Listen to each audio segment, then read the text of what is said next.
This presentation is brought to you by Smoooth Productions.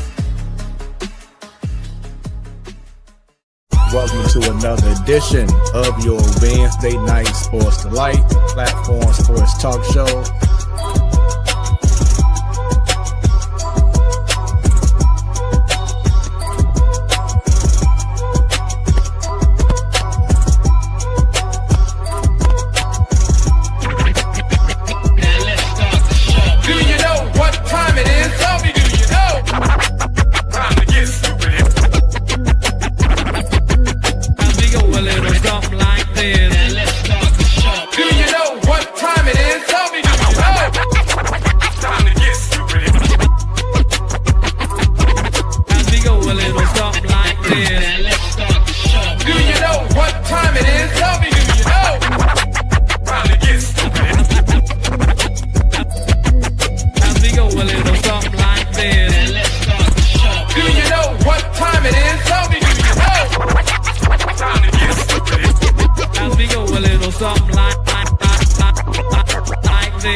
What's going on, party people? It is your boy Smoooth. That is Smoooth with 3 O's. Welcome to another edition of your Wednesday Night Sports Delight, the Platform Sports Talk Show. This is the main show. This has been the third main show of the month. And of course, we just keep on having fun, doing what we do.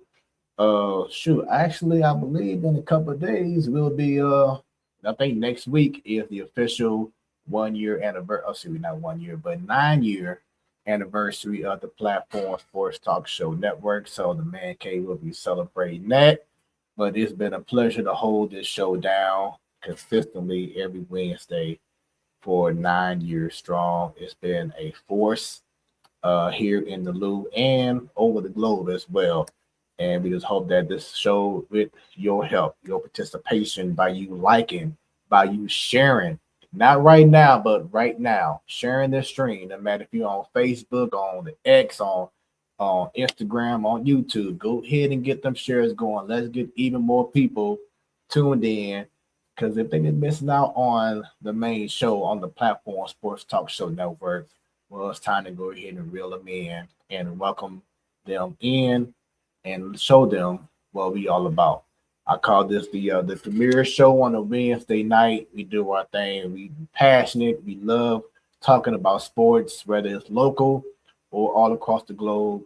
Doesn't matter what sport it is. We have amazing guests that we have on the show. Like we have a returning panelist this evening. Look forward to talking to him.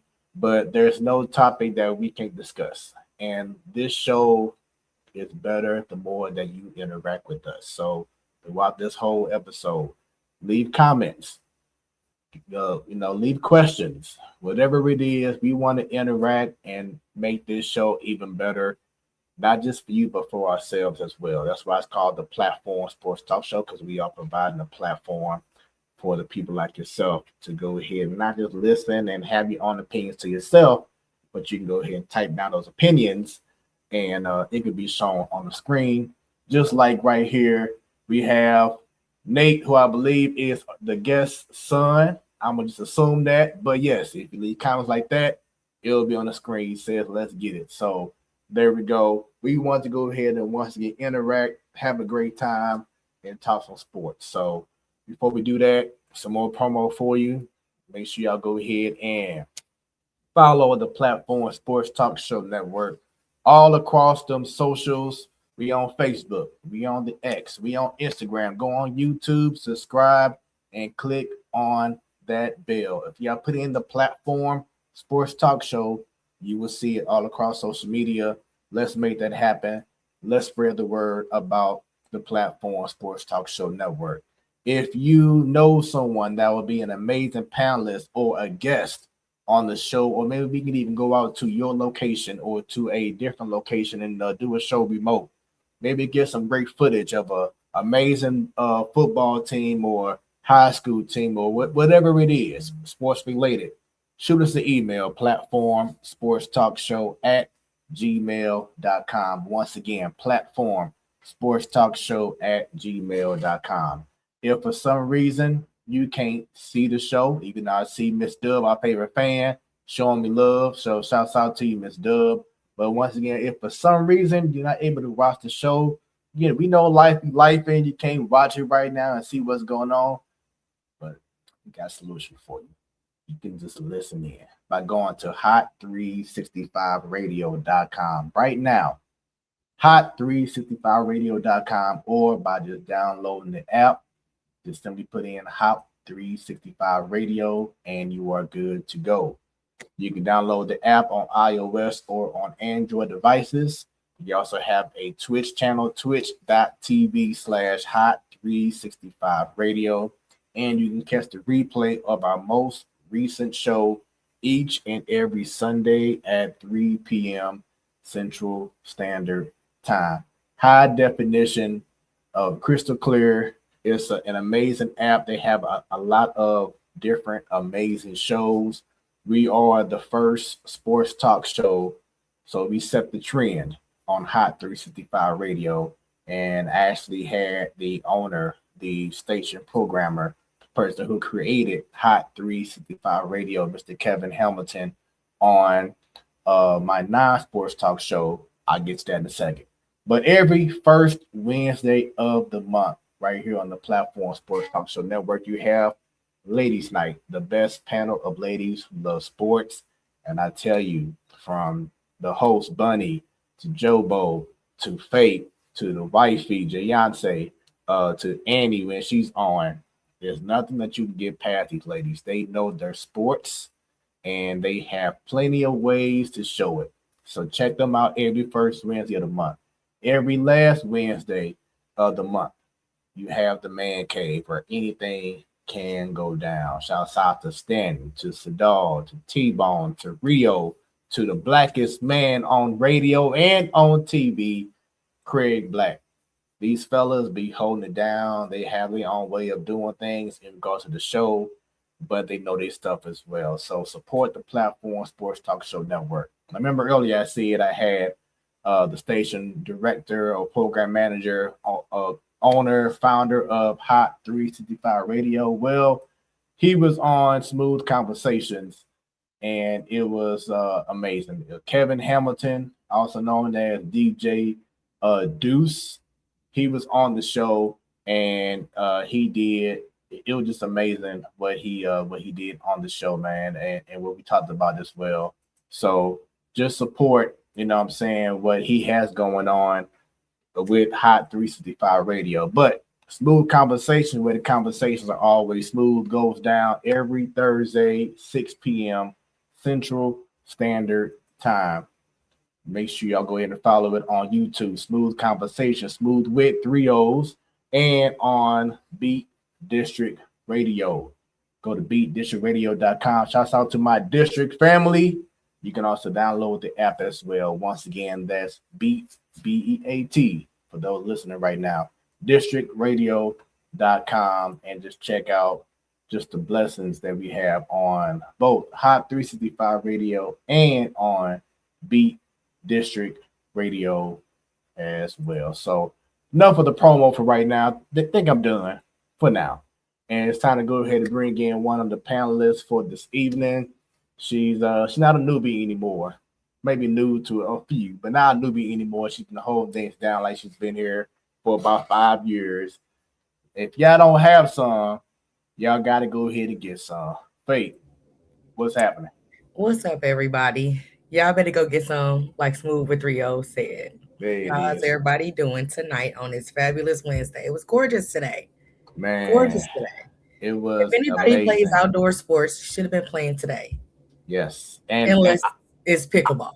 Look at you. See, I'm still waiting on you to get at me about going to a tennis ball court. A tennis court or pickleball. No. Either or. We're gonna make it happen. So I'm waiting on you to give me the invite so we can make that happen.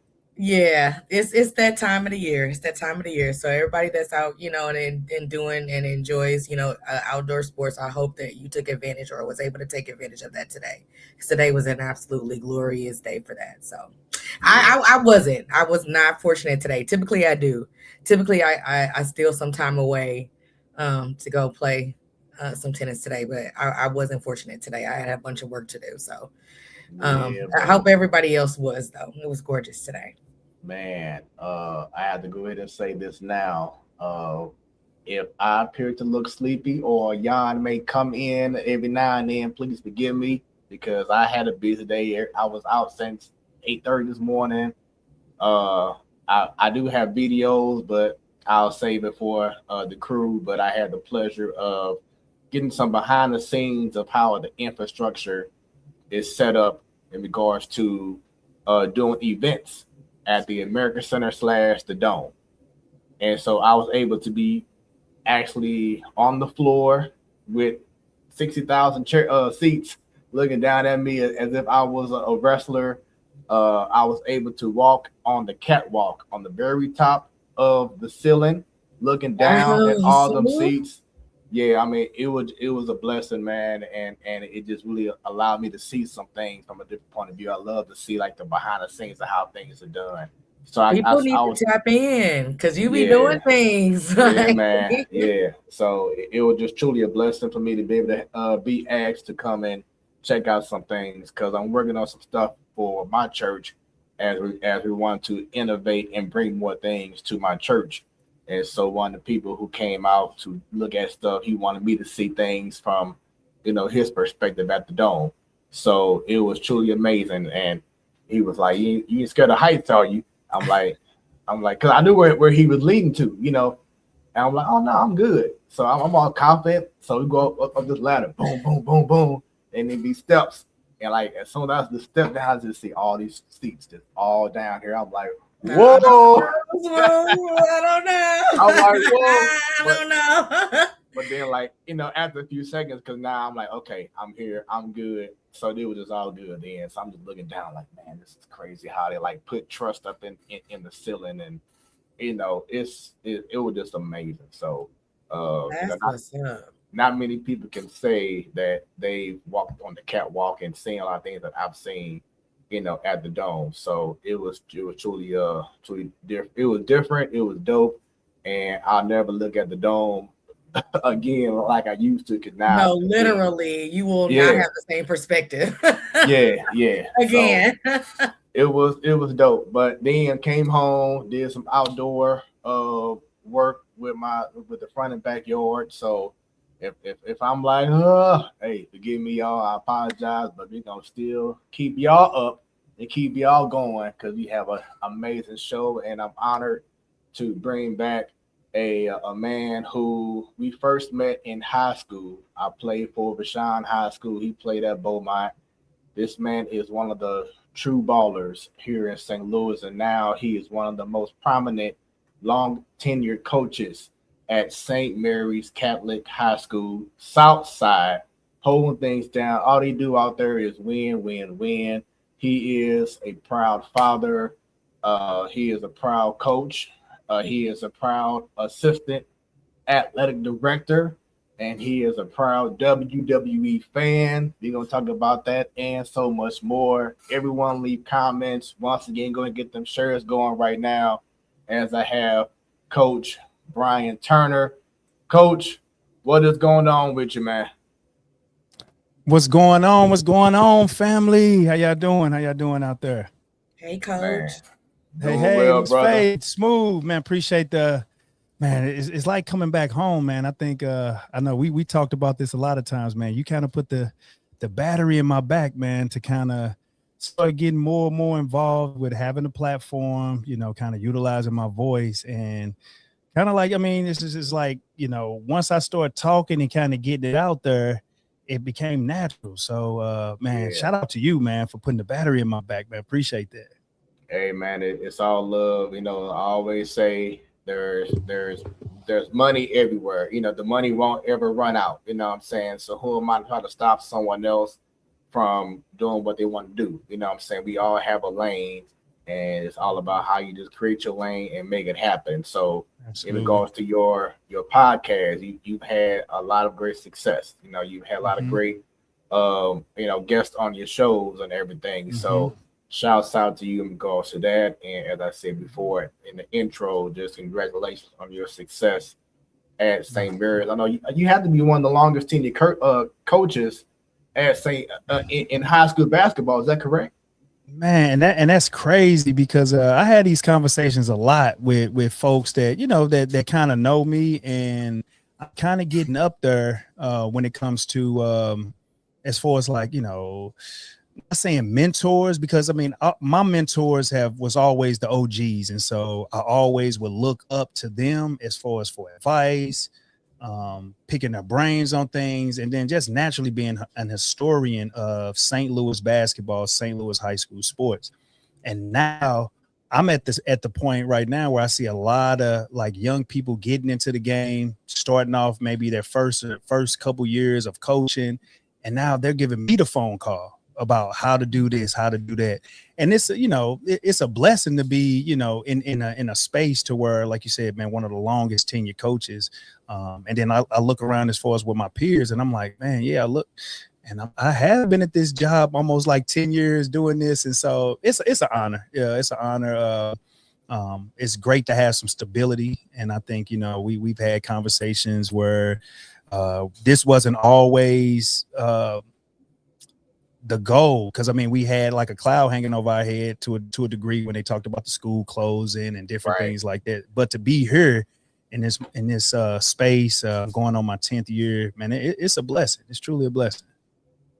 Yeah, I kind of want to talk about that because St. Louis schools have faced some challenges. When it comes to schools closing, some reputations, and just not overall sometimes not even having some not good vibes around them. So how have you been able to overcome that and make something very, very good out of some challenging situations? Mm-hmm. I mean, for the most part, like I look at my coaching career, kind of like how I view my basketball playing career.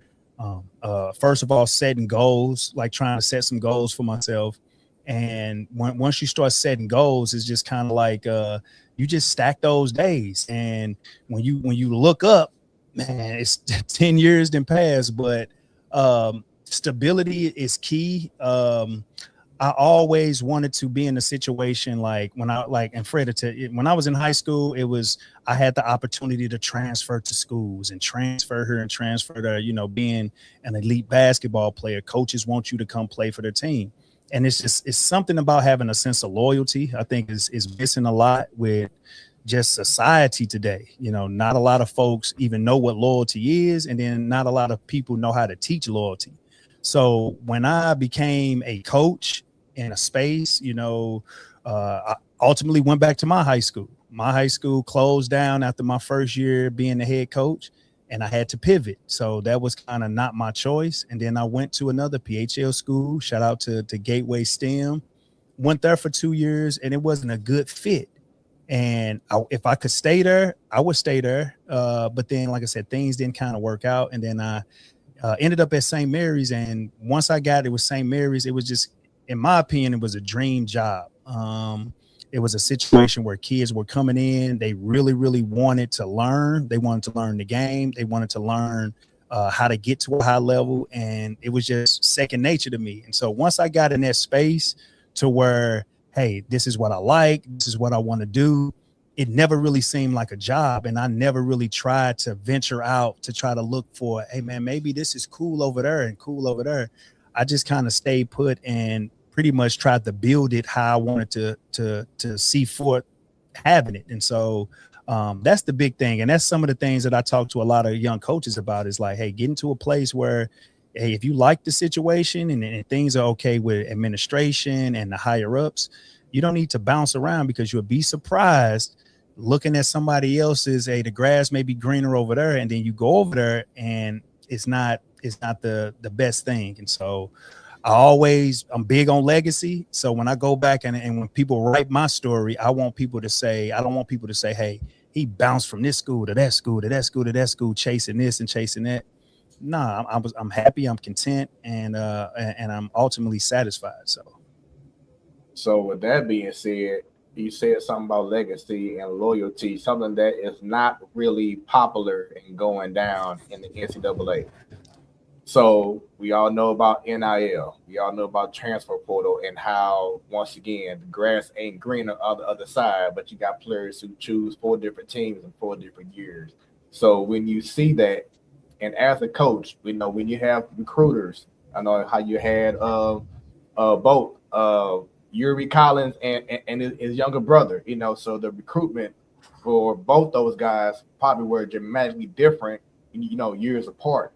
So let's talk about the recruitment stage and how the transfer portal is affecting incoming freshmen, because now it's not a guarantee anymore unless you are like a real standout, Zion Williamson, Yeah. type player that you even guaranteed to even go to that school, because now you have these colleges that's coming in every year and getting a 3-year senior, or a junior from this school, and now you got him playing the spot that the incoming freshman could have been playing. So just talk about what you have gone through and your thoughts about the college atmosphere right now, especially NIL and transfer portal. Well, I mean, we watching it change like right before our eyes, and it's just kind of like, man, every day something new is kind of coming out. A lot of stuff is getting thrown out there, and it's all really in how we consume information, because a lot of stuff people say it's not absolute, it's not guaranteed, it's not the law. So like I said, things are changing drastically. So that's one thing. So what we grew up on, Fred, Smoooth, what we grew up on and how we grew up on the recruitment and all of that is changing. It's changing like I said, right before our eyes. So the best thing that you can do is value information, but value information from the right sources, and not, liquor store politics or a friend that knows somebody that knows somebody. No, go to the source. I think the NCAA tournament was a great opportunity to listen to coaches. You had a lot of coaches give out hot takes on where the state of the game is. But a lot of those coaches and those programs usually have like press conferences afterwards. I always tell parents, like, hey, listen to what the coaches are talking about, staying abreast of what's going on as far as in this space, if you're in this space. Now, it's one thing of being a parent and you have a young child and they're growing up in it, then you have some skin in the game. These are the things that you have to start getting a plan and start wrapping your head around, because you can really be wasting time. And that's the big thing that I try to articulate with parents, is just, we don't want to be in the situation where we're wasting time, because the time has changed from when, we grew up on the one and dones. You was trying to, really, we grew up on guys leaving right out of high school. But you have to be able to have a plan. And I think like right now, the NIL is good, but it's not good for everyone. And it's just kind of like with the AAU stuff that people are always talking about. If your son is a top AAU type player, like a shoe circuit guy, like, if that kid is that. Now you have other leagues that, if he wants to play in it, that's okay. But colleges are not trying to recruit kids from that space. And so kind of knowing the difference in, circuits, what are you doing this for? Because at the end of the day, like I said, you just don't want to waste time. So I've seen when Yuri was in college, man, when he was a junior, man, we had tons of coaches calling, coming by, doing this and doing that. Junior year, now you fast forward to someone like a Zaire, who won the Post-Dispatch Player of the Year his junior year and probably had a handful of offers. Why? Because the game was getting older players, older, mature players who kind of been through the battles of college sports. So this is what this is what colleges are saying that they want. And now what we're doing, we're having our kids play catch up. And colleges are not going after the 18-year-old senior anymore. So the best bet and the best advice I give to a lot of folks is, if you have a dream, first of all, have a plan. If you have a dream school, try your best to get into that dream school. It may take you maybe trying to walk on, or trying to just see what college life is about. If you don't want to go that route, go to a junior college. It's tons of junior colleges out here, and a lot of the junior colleges are basically taking the route of the prep schools.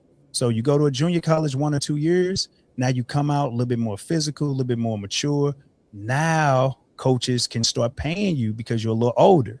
And I think that's the lane. I think everybody wants to get compensated for their services, and I'm an advocate of that. I just want people to basically have a plan in how you do this and not be reactive to anything that somebody's willing to throw at you, because you see a lot of that. I see a lot of that. So that's kind of everything in kind of like the nutshell. But man, things are changing so fast, man. I think I just read or saw something, a post where Rick Pitino was like, why am I even going out on the shoe circuit? I'm not going after these kids. Right. So why are you wasting your time doing AAU, traveling the whole summer? So those are the things that people are really not paying attention to, because you can be throwing money at something, wasting time at something that's not even what people are actually looking for, especially coming from the guys that are cutting the checks and giving out quote unquote scholarships.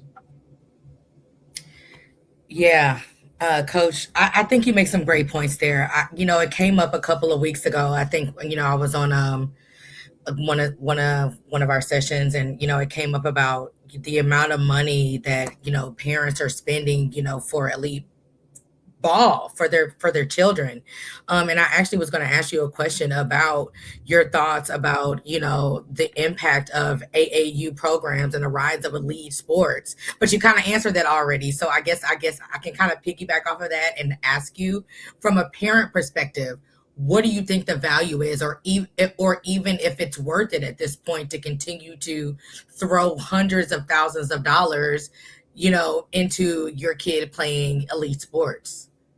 Mm-hmm. No, I mean, if again, the platform has always been for the elite kids, so it's kind of like going back, and I'm showing my age a little bit, but it's always been around or been about the elite kids, then you started seeing these leagues kind of just pop up, and then you go from having, let's say, because at the end of the day, everybody is not elite, and that's okay, and I think what parents get caught up in is not really knowing exactly what their kid is. And you get a lot of folks that lie, and as crazy as it sounds, because we talked about loyalty and integrity and different things like that, you get a lot of people that lie to kids just to keep the funds coming in. So yeah, little Johnny can do this and do that, and he's not, we're going to do this to keep the funds coming in, as opposed to just saying, hey,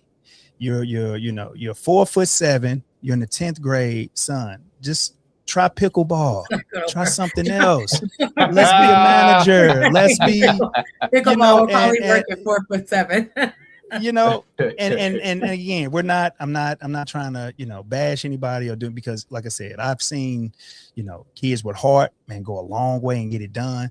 But again, I think as parents, we lose the plot a lot of times. This was always about, for me, coming from a single parent household, it was about a free education. It was about going to school, having an opportunity to get off the north side, to be in spaces and be around environments to where I know that I can level up. This is going to better my life once the ball stops bouncing. Who's teaching that? Where do you get that from? If you're bouncing from high school to high school, for one, a lot of the varsity head coaches, and these are my guys, these are the people that I'm around, I know what type of program these guys run, because a lot of these guys they've been through it. So, but I also hear a lot of people when they go to those programs where they try to bash the coach or and so it's like, well, if it worked for those kids, why come it's not working for your kid? So it's one thing that, again, we have to quit lying to kids. We have to quit lying to parents. Give someone, again, a plan. How many coaches are sitting down with families mapping out the plan?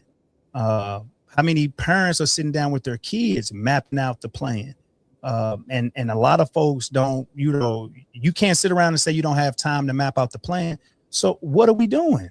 If you don't have time to do that, what are you doing? You're wasting time again. And so from a parent standpoint, because I'm a parent, my son is 14. He's about to be a St. Mary's Dragon. This is something that we've been working on ever since he was 3 years old. And so when I see the game changing and I see all of this is going on, we take a step back as a family and we say, all right, what's the best approach to this? Because for one, we value education in our household. So he's going to go to college no matter what. If he chooses that, he's going to find out what his purpose is, what he wants to do in life, because that's the way we raised him. Now, if you want to play basketball, this is not about making it to the NBA to get daddy a truck or get daddy a house or get that. Nah, it's not about that. If you want to play basketball and you want to make it to the NBA and play at the highest level, you got to put some work in. And a lot of times, parents, coaches haven't sat down and told the kid, like, hey, if you work hard, you get a reward. Now it's backwards. You want the reward before you work hard. Right. So again, we lose the plot. And so like I said, I'm in it. I'm not just sitting on this microphone just talking.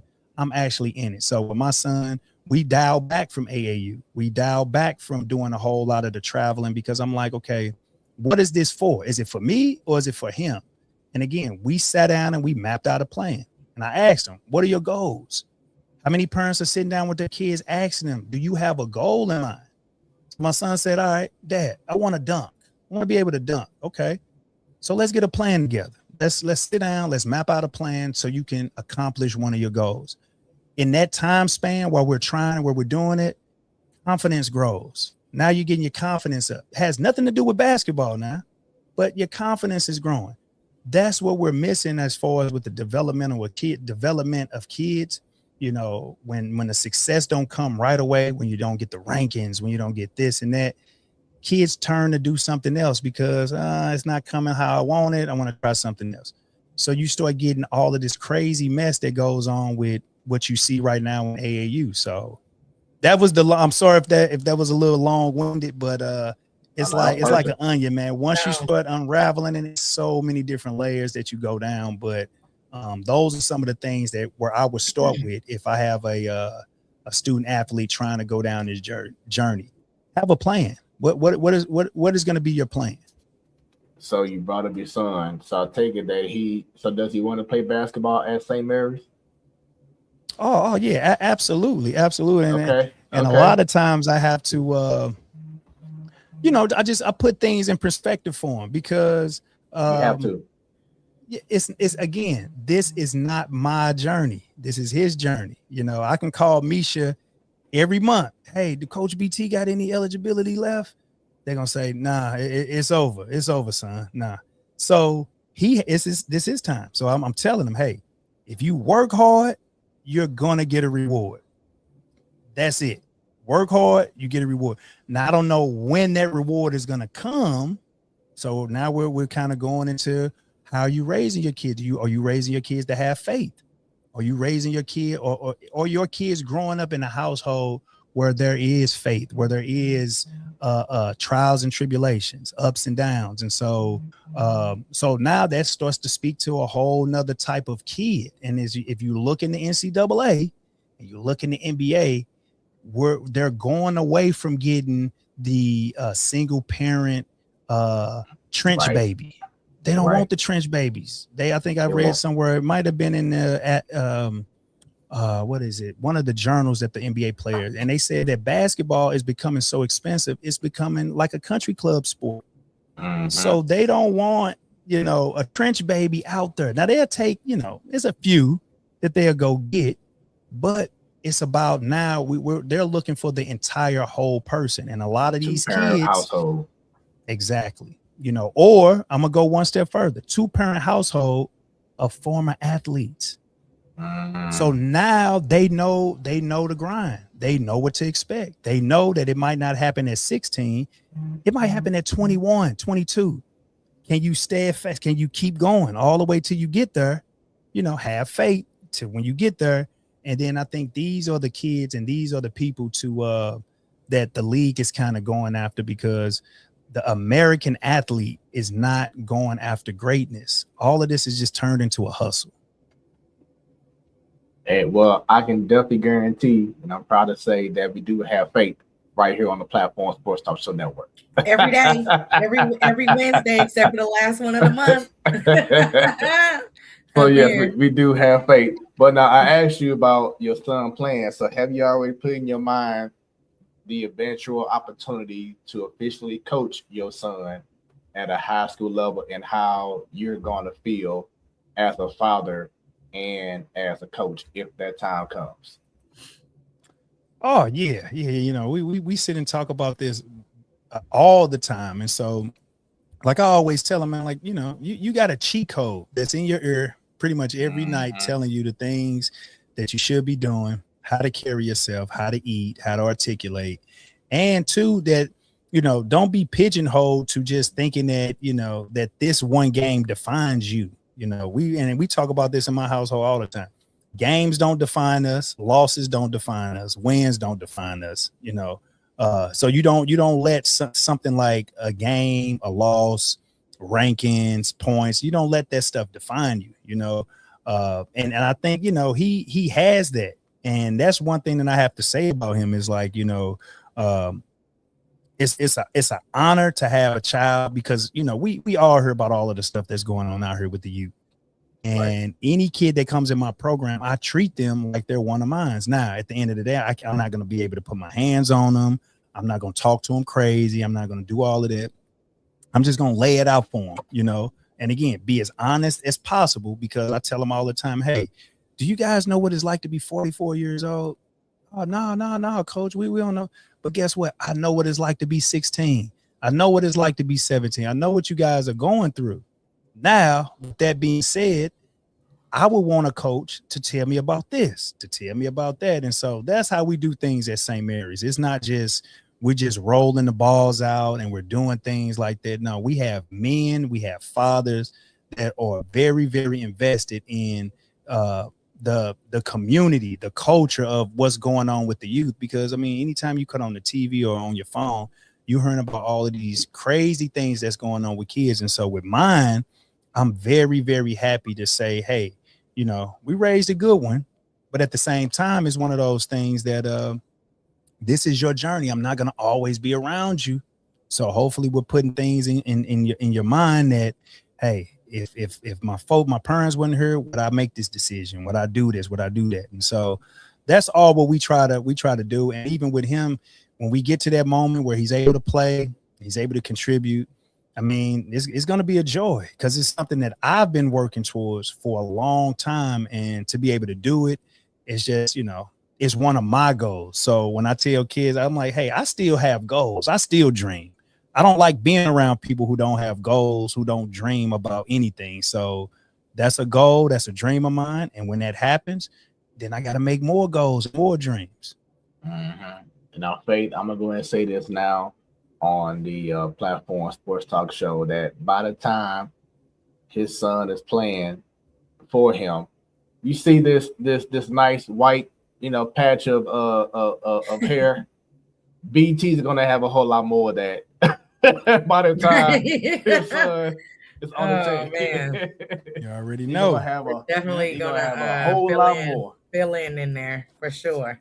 Yeah, man. But now I love it. And once again, this is the main show. This is the Platform Sports Talk Show Network. We encourage you all, if you're watching for the first time, or if you are a repeated listener, thank you very much. But leave comments, leave questions, interact with us. Have your comments shown on the screen, where it'll be broadcast all around the globe, not just here in St. Louis, but all around the globe. People can listen and people can see your comments. So don't be afraid. Leave comments, leave questions. If you have any funny stories of Coach BT, leave them. Let's talk about it. You know, as Trick Williams like to say, let's talk about it. So Miss Dub says, I used to tell my son I started to go gray when he was born. Love it. So I want Faith to kind of get a little idea, if you can recall, because I said earlier that you and I met initially in high school as we were both balling. You know, of course, I was in the era of Joe Shelton, you know, the White Whitfield, and so many other great players, Johnny Cooper, you know, all them from the V during that time. But just talk about just from your experience, you know, Smoooth as a basketball player. I can't wait to hear this. Please. You want my perspective on you? Yeah. Oh, just man, just again, just being a real like a historian of how the game is. And so every year, rivals, we look and see, all right, man, we got to go against the V, we got to do this. And so when I always used to look at their roster, I used to always, be kind of admired with, oh damn, they got a freshman on the team, they got a sophomore on the team, they got. So when I used to see Fred's name in the box scores as one of the and I think at the time, man, you guys were probably ranked. I mean, always was ranked like in the top 5. Right. But to see that, freshman, sophomore year that they had, a kid that's my grade, my age, playing on the varsity team and on a high profile team like Vashon. And so, you do a little digging and you're trying to figure, man, who is that guy? Who is this? What he's up to? And so just remember you just being like a dog and just, it's a certain type of player that Vashon always had. And you fit the mold of just like a dog, like somebody that you knew that's going to be on the front of that press. It's going to be smacking the floor. There's going to be grabbing, going to be diving on the floor. There's going to it's just something in the water, man, that they have you guys prepared to play at a high level. And so just seeing you at a young age, I'm like, man, I didn't even know anything about these guys, especially you. And so just as the year went on, I think, man, you guys, how did you guys, so what, your sophomore year, you guys made, what was it, the 3rd place? Yeah, what so was it? I believe freshman fourth year. 4th place, 3rd place, 2nd place, 1st place, right? And that how it went? Pretty much. All your 4 years? Yeah. Okay. Yeah. So, and then you played with Johnny Cooper. Yeah, Johnny, you had freshman year. Yep. Okay, you had Stebo on the team, Rudy, Lamont Bonner, was Butch on the team? Yep, all them cats.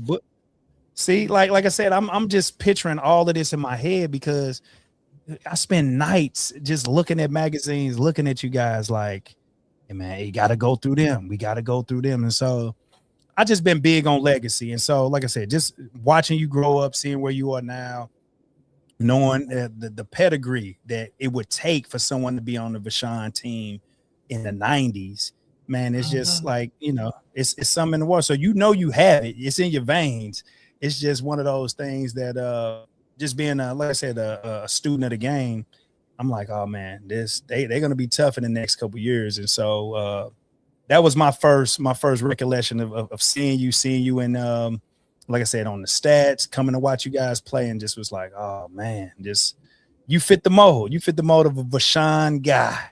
Would you say that? Would you say that that's a good analogy of you? Oh yeah, I take it in. I definitely take it in because you got to be a certain type to really play for say for Floyd Irons back in the day. And what I would say, Faith, about BT is even though my name is Smoooth with 3 O's, this dude here on the court was Smoooth with 2 O's, man. It was like nothing ever rattled this cat. He had every move in the book. You know what I'm saying? He knew how to escape. He knew how to separate.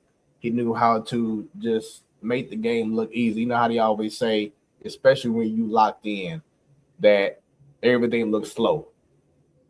And that's how BT played. He was always that dude. Him and Joe Schultz used to have some battles, and it was just, amazing to see. And for us to now be, as cool as we are now is truly a great thing. So I think that's the big I think that's the big how can I say, I guess, myth is that with a lot of the friction over the years between the Beaumont and Vashon and this and that, I've always been cool with Vashon guys. You know what I mean? And I think on the surface level, it was just kind of like, it's probably the same thing with Duke and North Carolina. It's probably the same thing with whatever the big rivalries are. It's like, steel sharpens steel. I wanted to stay up under everything you guys did, everything that Vashon had going on, so I can sit back and be like, oh, okay, that's how they do it. That's what I need to take back. But it was never anything like malice. Like we all take our jabs because that's just how we are as far as being competitors, Right. And when I have my day, when we knock y'all and we beat y'all, oh man, I'm beating on my chest. But I never get to the point where I'm super duper sensitive, because you get guys, even in this climate and with social media and folks going back and forth on Twitter and Instagram and stuff, it never got to that point, because I had to come outside and I had to see you guys. I couldn't hide behind, sneak dissing. I couldn't do that. I had to come see you. You know what I'm saying? So what I look like, and I'm going to the steakhouse, or I'm going to, it was a barbershop right across the street. My partner Rink used to cut her over there. Like, I'm outside. We at the Spotlight, at the Limelight, at the Palace. You're not ducking all of that, because all of the athletes and everybody, we all hang this. We were outside back then. It wasn't just being on social media. So you just have to watch a lot of the different things that you say. And again, the respect factor. So I dropped the bomb about the loyalty, the integrity, but it's the respect factor too. I respected those guys, and in return, I got respect. And so even to this day, even when we around folks and people get the yapping, oh man, y'all never beat the beat, this and that. It never gets to a point where I take it personal, because I know that they have respect. You know what I mean? So that was always like, it never was nothing malice with us. It was just, hey man, we trying to beat y'all. You know what I'm saying? That's what we trying to do. We trying to win the game. So yeah, I'm a few years younger than y'all, but Not a few. Damn. I know. I do want to say though, it's very nostalgic, and I remember these games, and so you know what I'm saying. Like, it was the big deal. You know what I'm saying? Like, it was a big deal in the 90s for Rashawn to play Beaumont. Like, it's one of the things, and just Rashawn period and Beaumont period. It was just like, it was a phenomenon. Floyd Irons was a phenomenon. Like, the whole thing, you know what I mean? It's just something that it's a part of my existence in the 90s and the early 2000s. You know what I mean? It's something that I will never forget. And the fact that, you all were a part of that, you know what I'm saying? I just want to say thank you, because there's something, like, I lived that, and it was something that I look forward to, those games, and just being a part of that atmosphere. Really, honestly, it was a part of my life, my sister's life, my friend's life. It was something that we looked forward to, on the weekends and the afternoons and the evenings. Like, it's something that we did, as kids, as high schoolers, as middle schoolers. And it's something that unfortunately doesn't happen anymore, the way it used to. Would love to see a resurgence of something of some sort, like that, in that same kind of way. But like, it was a part of my youth and my childhood, and I miss it. You know what I mean? But like, I appreciate that, y'all. Like, it was legit. Like, it was some of the hypest. I was about to curse. It was some of the hypest. Go ahead. You can go ahead. It was some of the hypest shit I ever was a part of. There you go. Seriously, it really was. Like, it really was. It was legit. It really was. Yeah, you used to have the fire marshal coming and shut everything down. It was legit. Yeah, and I never get to the point where I bash this generation, because they need to experience something like that. So I'm all for, if we can get together and have a I was looking forward to the East St. Louis versus Principia, because being in St. Louis, we don't have a sports team. We rally around the guys who make it to the league. Those teams become, especially on the basketball side, those teams become people that we gravitate to, the Wizards, the Celtics, whatever team that we have that's a St. Louis guy that's on the team. So the high school scene becomes that's our thing. I'm like, my son, he's talking about the traditions, the rivalries, and that's all that I used to try to bring up with our kids as far as legacy. Again, we talked about the plan. All right, what is your plan? What is your goal? Your goal at the end of the day should be trying to do something, lay something down to where people remember you, especially for something that's some big time stuff, but leaving a legacy behind that where, history can whisper your name. And in those moments where it's like, hey man, you remember that 96, 97 game when so-and-so played. So, oh yeah, I remember. Nowadays, it's just kind of like, I don't know if it's a, like we still have games like that, but I don't think that it's one of those things, especially in the city, that we bring the rivalries together. Is things happen because people shot at the Vashon Bowman game. You know, it didn't end until somebody had to lick some shots in there, but you still went, you still participated, people still had respect. And the shooting was probably from some people that probably couldn't get in or different things. Now you have all of that mess on the inside. You know what I'm saying? And that becomes the problem, where it's kind of like, hey guys, this is a safe space. This is a safe space for the hoopers. This is a safe space for the communities. Let's just respect this. Now, after the game is over with, you can hit sprues, you can hit these places and do your thing. But does that still exist? No. I hope not. but what I'm saying is that, you know, you can go through those things and do those things and still have fun, but it was a respect factor there. So, you know, hopefully we can get back to that, man. Like I said, more and more of my peers and coaches that are coming up now, these guys are taking over programs. I know that they're instilling that in their programs. And so once we get more guys in there doing that, man, then the high school basketball scene is going to be a great space. I love to see it. I love high school basketball, man. I really do. It's one of my favorite things. Like my son played high school basketball, and unfortunately he had an accident where he broke his leg in a couple places, so that kind of ruined it for him. But like before then, like I loved it, like all the games, and it just is so much fun to me. You know, it's just something about it, like spending all the time. Like I didn't mind spending 8-10 hours in the gym every Saturday, Sunday. I didn't care. You know, that was just, that was my life, and I enjoyed it. And you know, I look forward to it every weekend. You know, I miss it. So love high school basketball. And just going back to the whole nostalgia, as BT was talking about, man, you're talking about back in the day when you had the Normandy tournaments, Christmas time, holiday tournaments, man. I forgot to even mention that. Yes, man, all the big schools was out there. You had the KMX shootout down at the arena and / Scottrade, you know, whatever, where everyone came in and was like, it was the best of the best. That's when high school games were fun, man. And, you know, of course, they called, you know, the V the pit for a reason. You know what I'm saying? But it was like just that. It felt like when you went to the games back in the day that it was like a huge spotlight on the court and everything else was black, because everyone knew that was the show. That was the main event. You know what I'm saying? That's how high school basketball used to be back in the days, man. Was like, it was just, you had to be there.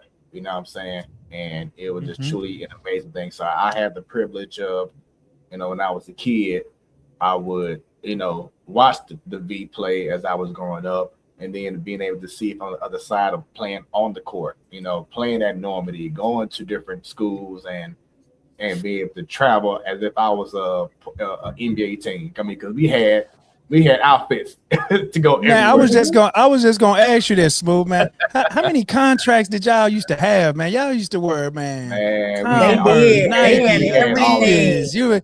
Everything. I'm pretty sure it was all type of copyright infringement type of everything that y'all. They had everything. Dude, man, we had outfits to go to plane trips. You know, we had an outfit to go from our school to Soldan. We had shoes. We had different shoes for different outfits. So for different games, it was like we rarely wore the same thing twice. Like, that's how amazing it was. Tough. And then I knew when I played for the V, as soon as I made the team my freshman year, because like I was actually called up while I was playing junior varsity. So I didn't start out playing varsity. I was playing junior varsity, and I was just doing my thing. And that's when I got the eye of, even though Floyd Irons already knew me from being being like a class older or behind my mom in high school. So they always knew each other. So he knew to expect me. But when he saw me taking over in JV, he like, I want to bring him on the varsity now. But the moment that I saw, if you recall, our scoreboard, I'll never forget. It was always like that. I made it moment when I saw my last name and my jersey number on the wall right by the scoreboard. That's big time. That's like big time. I'm there. You know what I'm saying? So Dope. those were the cool feelings that just kind of came back to my head as I was talking. But I'm like, those are those moments that you appreciate, which, like you would say earlier, nowadays this generation is not about bashing, but it's kind of like they lack that appreciation of making it because they already feel like I should already be that dude or that girl. You know what I'm saying? Not the AAU Nike EYBL, because I used to coach EYBL. I used to coach. Matter of fact, I might have started coaching like the first couple of seasons that they started the EYBL, and so they used to get these guys at every station that they went. So they, it was like a schedule everywhere that they went based on what the schedule. They got all free gear, exclusive EYBL stuff. So you get a kid that's getting that every year. It's no different than these kids not wanting to play unless the guy with the camera comes out, or if this is not going live at right now, or I'm not playing right now. So it's the entitlement. But again, I'm not bashing the kids because they had to learn it from somewhere. They had to learn it from somebody. And when stuff like this happen, it has to be somebody that comes in to try to right the wrongs of what's been going on. Now, a lot of those guys may get swallowed up and you may be becoming the old timer, but it's something about folks standing on morals and principles and basically drawing a line, basically saying, hey, this is how I'm gonna do it. This is how I'm gonna run it. And whatever happens, happens. Man, that shows a lot of character. And so shout out to the coaches that have that whole, because I know Coach Irons was one of those type of guys. Hey, this is my standard. Hey, you can't have long hair. We don't want you with braids. We don't want you with gold teeth. You better not have that rope or that chain around your neck. What's wrong with folks having standards? You know what I mean? So when you get to that, now you're teaching the next generation, hey man, you better have some standards. I know it may be tempting and it may look like that's some fun stuff to do, but hey, have some standards, have some about yourself. Because if you do that, hey, you might not be 100% when the game start. Get you some rest. You might not be. So all of those things play a big part. So as coaches, as we continue to grow this game, especially in St. Louis, and new blood comes in, you got to try to stand on something and stand for something, especially when you have so much influence with being a coach or a teacher of the youth. So yeah. So now let's take it to present day. A few months ago, you had a podcast with, I think, one of your former players, and I think the title of that podcast was "How Can Bashan Be Stopped?" And then about a week later, Bashan lost in state, and they didn't win one game in state. So I'm like, what kind of voodoo did Coach PT just put on Bashan? So let me kind of run that down. So yeah. So this past year, man, I once I go back and forth with the whole Misha and the stuff that happens at the state level. And I've been real vocal. And again, we talk about, standing on things. It's not the end of the world. Things don't go my way. It's not the end of the world. Things don't go St. Mary's way, but we all in a situation now where we have platforms. We have outlets. We don't have to wait on the Post-Dispatch or the St. Louis American. We don't have to wait on people to basically tell our story. We got the Platform Sports Show. You've been on her for 10 years, going hard at not missing a week, promoting St. Louis and different things like that. So we all have access to pushing things out. So when we got the Class 4, we ended up going to Class 4 this year. We hadn't been Class 4 since the last time we played Bashan. So again, we talk about planning. I put, I circle the district. So first thing I do when I have my kid, hey, in order to get there, we got to win 6 games. So this is my district. These are the guys that we have to go through. So as the year goes on, you look at styles, make fights, and you try to see, hey, we got to get better at doing this because, hey, down the line, we might have to go against this team. We might have to go against that team. So the way we set the schedule up was like, okay, if we're in Class 4, we have to go through these guys. If we're in Class 5, we have to go through these guys. So We ended up being in class 4. So it was like a collision course that I felt at the beginning of the year, man, we're going to have to play the V again in order to make a run. So trying to get my guys ready. So as I went and watched throughout the year, I'm like, okay, man, this would be a nice little matchup with us. So I'm already starting to think about how we're going to approach that game once we get there. Not knowing that we will be the ones that get upset the district championship, so we didn't get a chance to play them. And so I'm like, man, we lost to a real good Live for Life team that was young, and I was like, man, maybe they got a chance to beat the V, because usually, and how this stuff goes, and you know this, Fred, it's like usually that matchup in the city, that city matchup is probably more than likely the state championship. I mean, would you say that? It's kind of like the way they have it set up.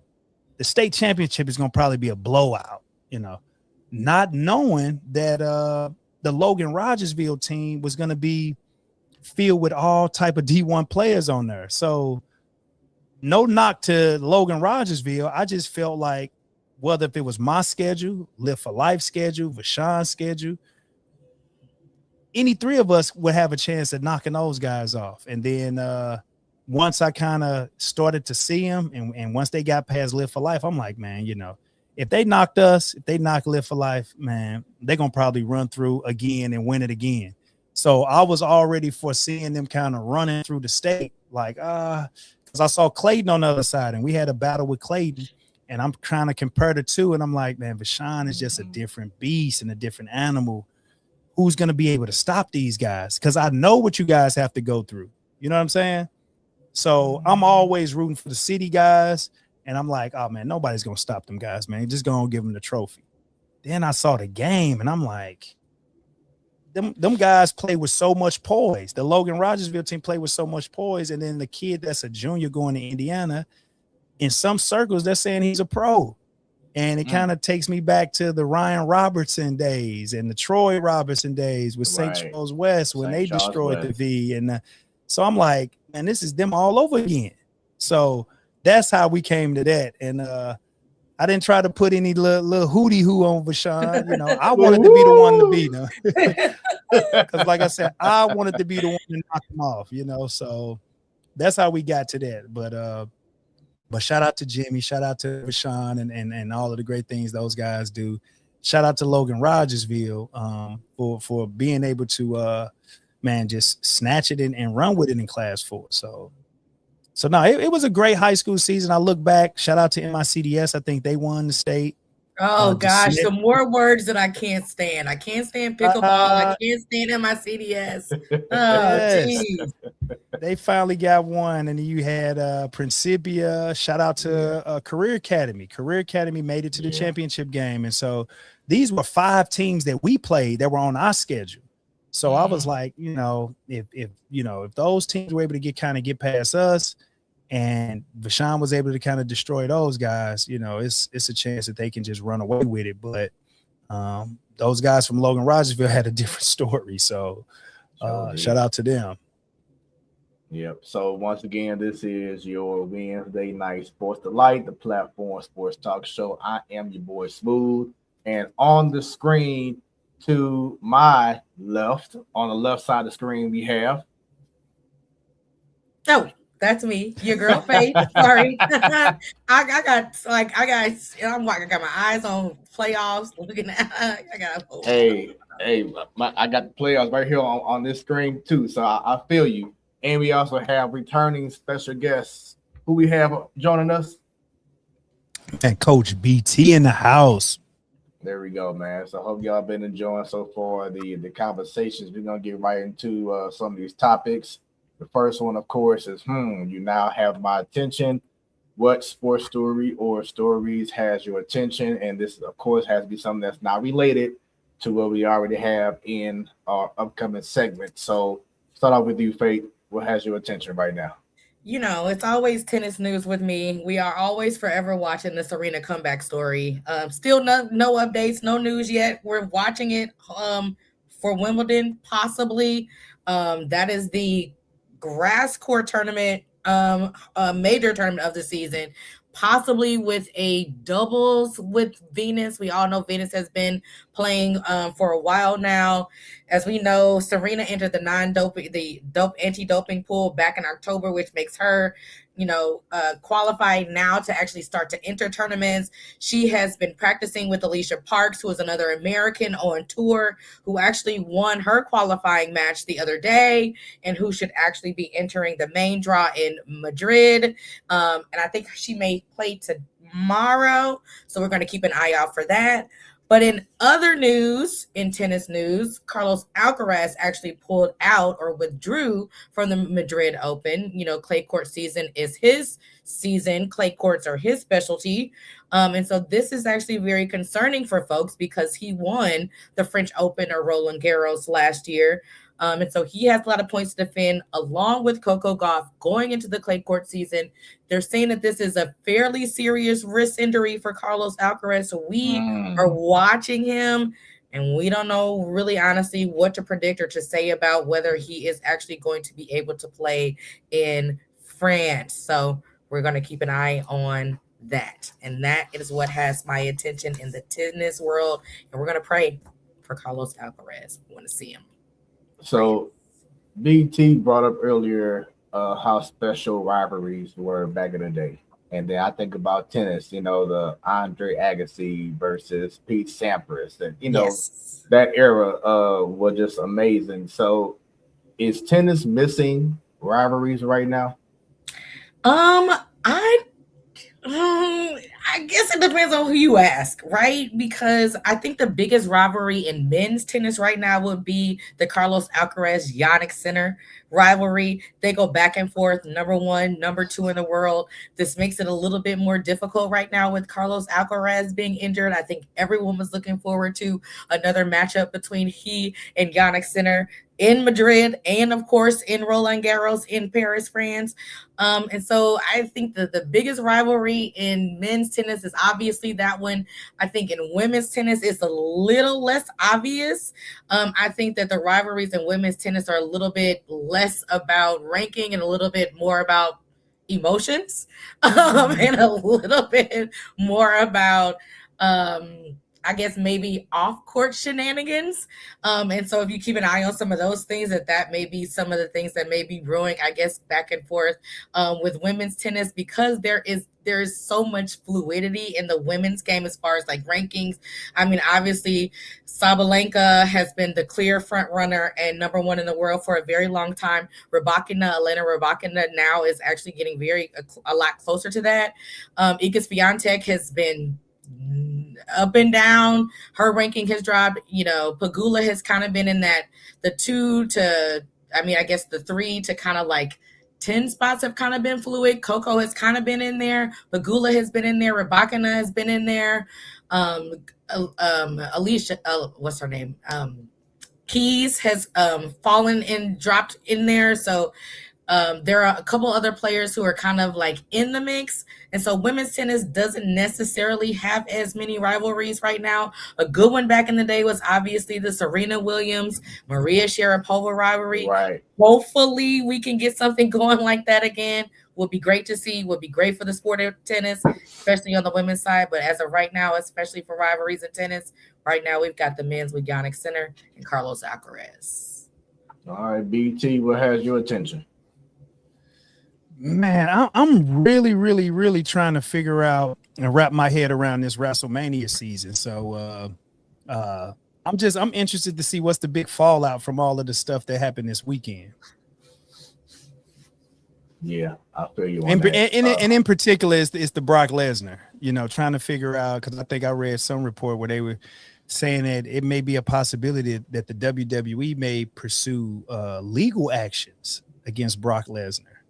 Wow, interesting. I'd like to see about that. I'd like to see.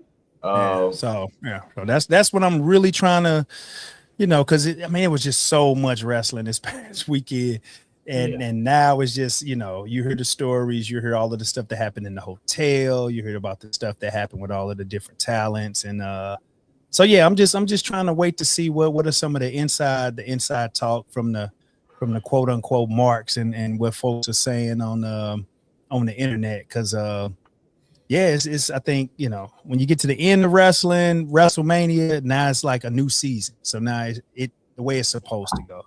Now we're starting things all over again. So I'm that's what has my attention right now. So I'm invested in that. Yeah. For myself, unfortunately, I don't have Jobo on, so we can talk about it even more. But the Cardinals suffered a defeat today against the Marlins. They lost 2 out of 3 games out there in Miami, surprisingly. But still, they have one of the best records in all of baseball. They have a top 10 record thus far that I don't think anyone foreseen. You know, everyone Nope. was saying because of I didn't. the because of the roster that we have now, have the youngest roster in all of baseball with the players that have left, via trade or free agency, whatever it is. People was like, hey, it's a rebuild and the team gonna suck. And this team has been the opposite. As I've been saying before, for those who've been watching this show, this is a very exciting team to watch. They may piss you off at times, but then they'll have you like, yes, come on, because they're never out of a game. You rarely feel like they cannot come back if they're down and not come back and win that game. So shout out to the Cardinals. They are once again a top 10 team. The NL Central right now, every team is has been above 500. No other league, no other division can say that right now. Not saying that it can last the whole season, but it just been a good start that a lot of people didn't see. Something that I do want to address is, of course, Jordan Walker. He's been the talk of the town for the last couple of weeks, but it has slowed down a lot. He's starting to strike out even more. And I think as in faith, we talked about this last week about how once teams start to see, okay, well, he's conquering this, he's mastering this, let's find a way to add this wrinkle in and see if he can figure that out. So now it's all about the adjustments. Right. And he hasn't had a home run in almost a week or so now. So and his bad, he still has the hitting streak going on. I think like a 15-game hitting streak, but he's not hitting the ball or being as productive as he has been about a week or so ago, where he was just hot, because now teams are catching on and making adjustments. So now it's about what can he do. And coach, I know you can speak on this about making adjustments, because adjustments happen all the time in sports. Team figure you out, and it's like, okay, well, we can't do him or her this way. We have to go ahead and find a different method, a different approach. And now that's what he's facing, and his numbers are showing. His strikeouts are increasing as well. He's still been amazing on the defensive side, and he had a break today, which I called it. I was saying to myself yesterday, seeing him kind of struggle the last couple of games, like he was due for a day off. So he had a day off today. They're off tomorrow, and then they come back in town Friday versus the Mariners. So I expect to see a much better Jordan Walker going to this series. But overall, we really can't complain about what we've been seeing with this team. It's been a great feeling, and I hope that we can continue to just surprise and shock the world. Lastly, our pitching, our bullpen sucks. I just got to say it. Right now, it sucks. We've been lucky to be able to hold certain leads, but there's been times where we had like a 4 or 5 run lead, and then we end up winning by like 1 or 2 runs because our bullpen continues to walk players. And that's one of my biggest pet peeves is you cannot come out of the bullpen where you've been rested all game long and you get called up, and the first thing you do is you're walking players. I cannot stand that. I be wanting just to punch my TV, like, dude, what Terrible. you know what I'm saying? What are you doing? That's So- the worst case scenario.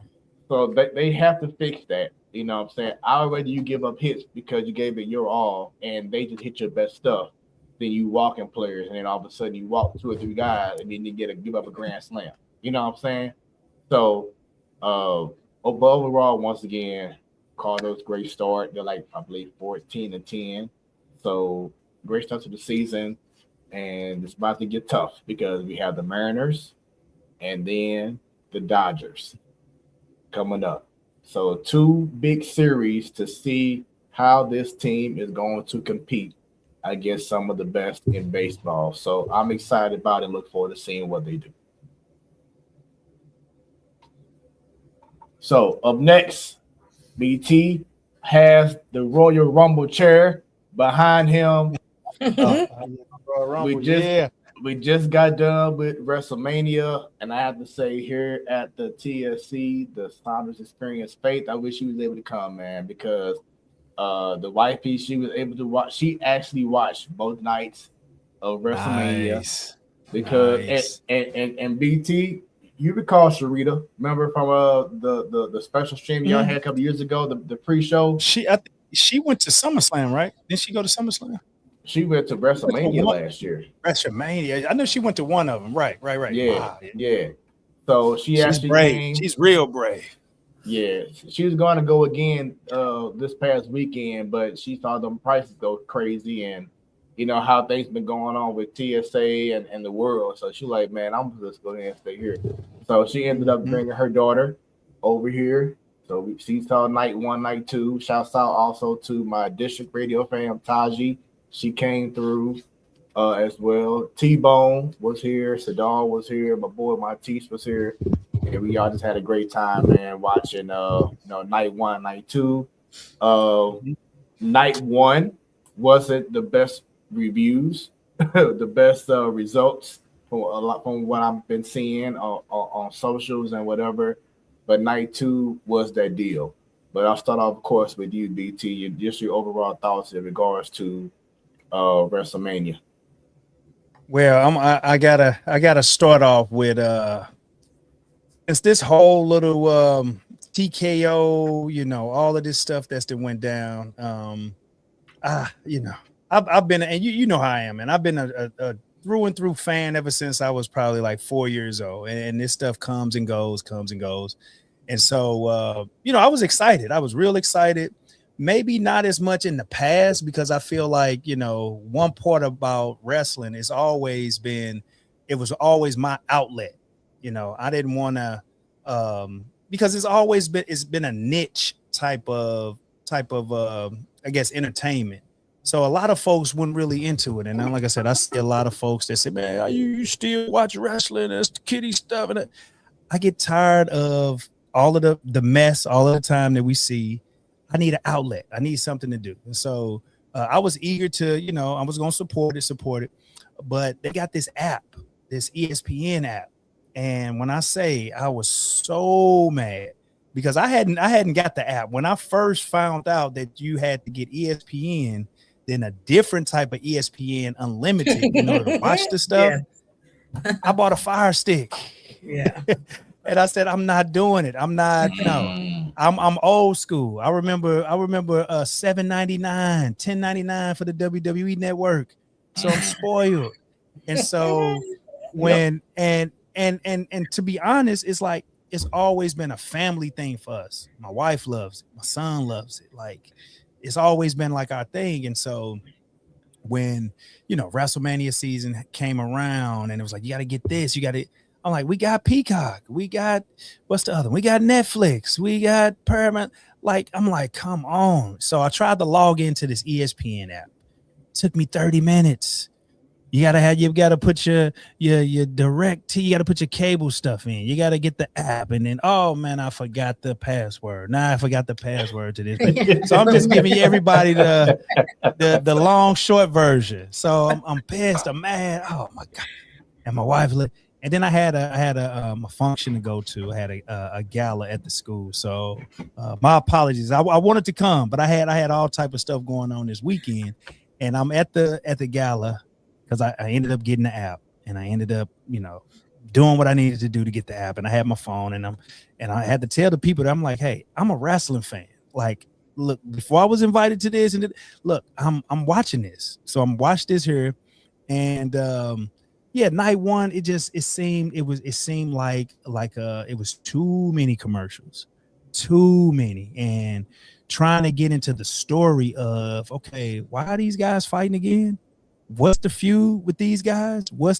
So it was just a lot of different things that I was just like, come on. And then don't let me get started on the Pat McAfee stuff. It was like, they didn't need him. You know, you could have told a story of Cody and Randy, and you could have told all of that stuff without him in it. And I understand what they were trying to do. So night one, I was in and out, checking it out. I think it was nice to see Bianca come out and show that she, you know, she's pregnant, because we've all been waiting for, hey, where's Bianca?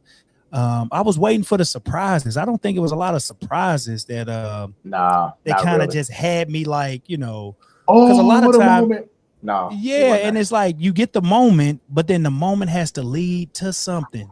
And all right, we got Paige. We got what was the other big surprise? Did we get any other big surprises? Not on night one. Yeah, so it was just kind of like and you know, my theory is kind of like, you know, they are they are creatively fatigued. That's shout out to my son. He came up with that one. They're creatively fatigued because I like that.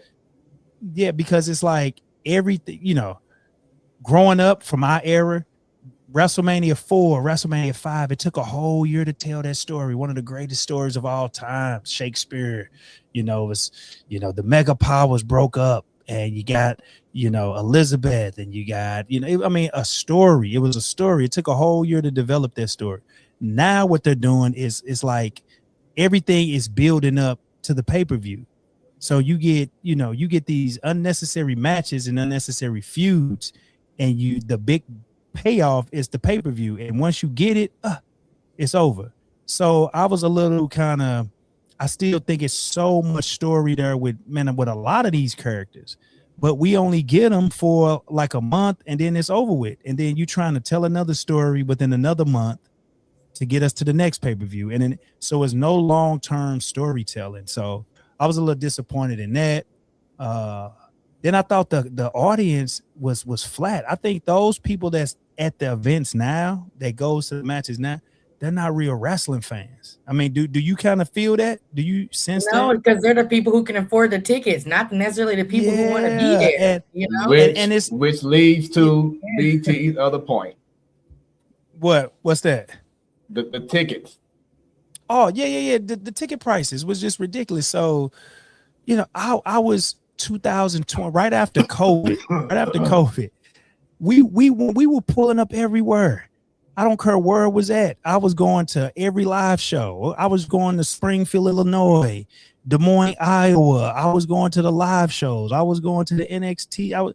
I was doing it all. I was going to wrestling at the Chase. I was going to Broadway wrestling. I was fully invested in it. But when I saw some of those ticket prices, I'm like, no, this is an abusive relationship that I'm not about to go down this rabbit hole with these guys, man. Cutting it off. Cutting this relationship off. No, we're not doing it. And I had to tell my family, like, no, we are not doing it. I said, now I get the app, but I'm not doing this where, like you said, we're going back to Vegas. We're going back. No, I'm not doing all of that. So was very, very disappointed on that. Let me see what else. Just to add on to what you were saying, because that's the reason why I haven't been to a live show in a couple of years, because I've been looking forward to going.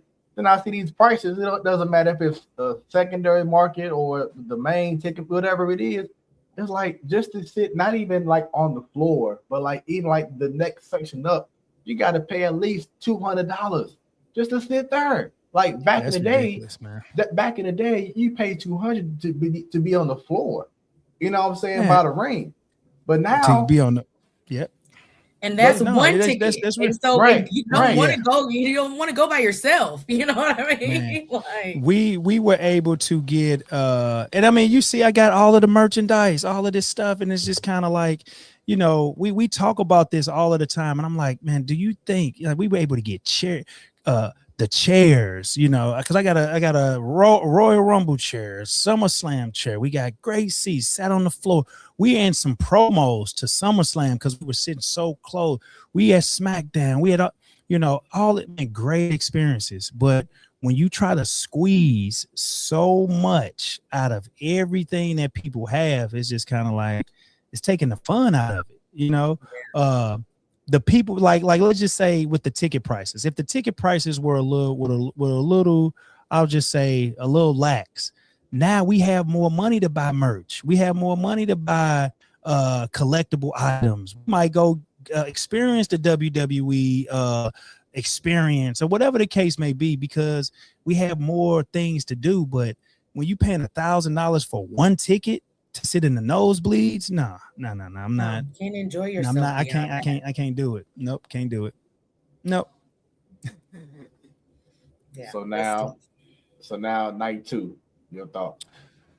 Oh, so the thought on night 2, again, the Brock Lesnar thing caught me off guard because that opened the show. So I'm ready. I'm sitting. I'm like, okay, Brock, and you know, I read the dirt sheets. All of the dirt sheets was like, there's no way ESPN is gonna let Brock lose for the casual fan coming in. It's not gonna look, but they plant those to get the marks in it.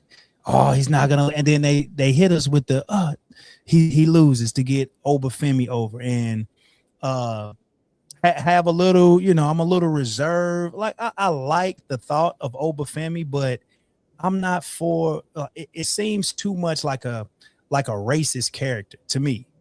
Like I don't like the big African gorilla type character. You know what I mean? So it's kind of like, so no. So I got some deep dives, man. If I can go there, if this is the space for it. Hey, we have the platform. Please do. Yeah. No. So it's just like one of those things where, you know, again, wrestling has always been racial. You know, it's always been a racial thing. Like, don't, you know, Vince McMahon, even folks, you know, back in the day, like it's always been like that. Okay. The reason for it is one of those things to where it's a real conflict. You know, we can go back to even the who do they used to have back at Ivan Koloff, you know, the Russian sickle, all of that, you know, the Russians are bad, the Superfly Jimmy Sugar, the Iron Sheik, it's always been the racist connotations in that. All right. But don't try to slide it in there on me and try to get them in, because they had Apollo Crews. I don't know if you remember Apollo Crews did the Nigerian accent, you know, and now they got Obafemi. Obafemi is from Alabama. Come on, guys. No, it's like, why are they doing why are they doing this to us? You know, he's from, you know, he's from Alabama, and you know, they got him playing this racist character. But so Oba and Brock, you know, that caught me off guard with that.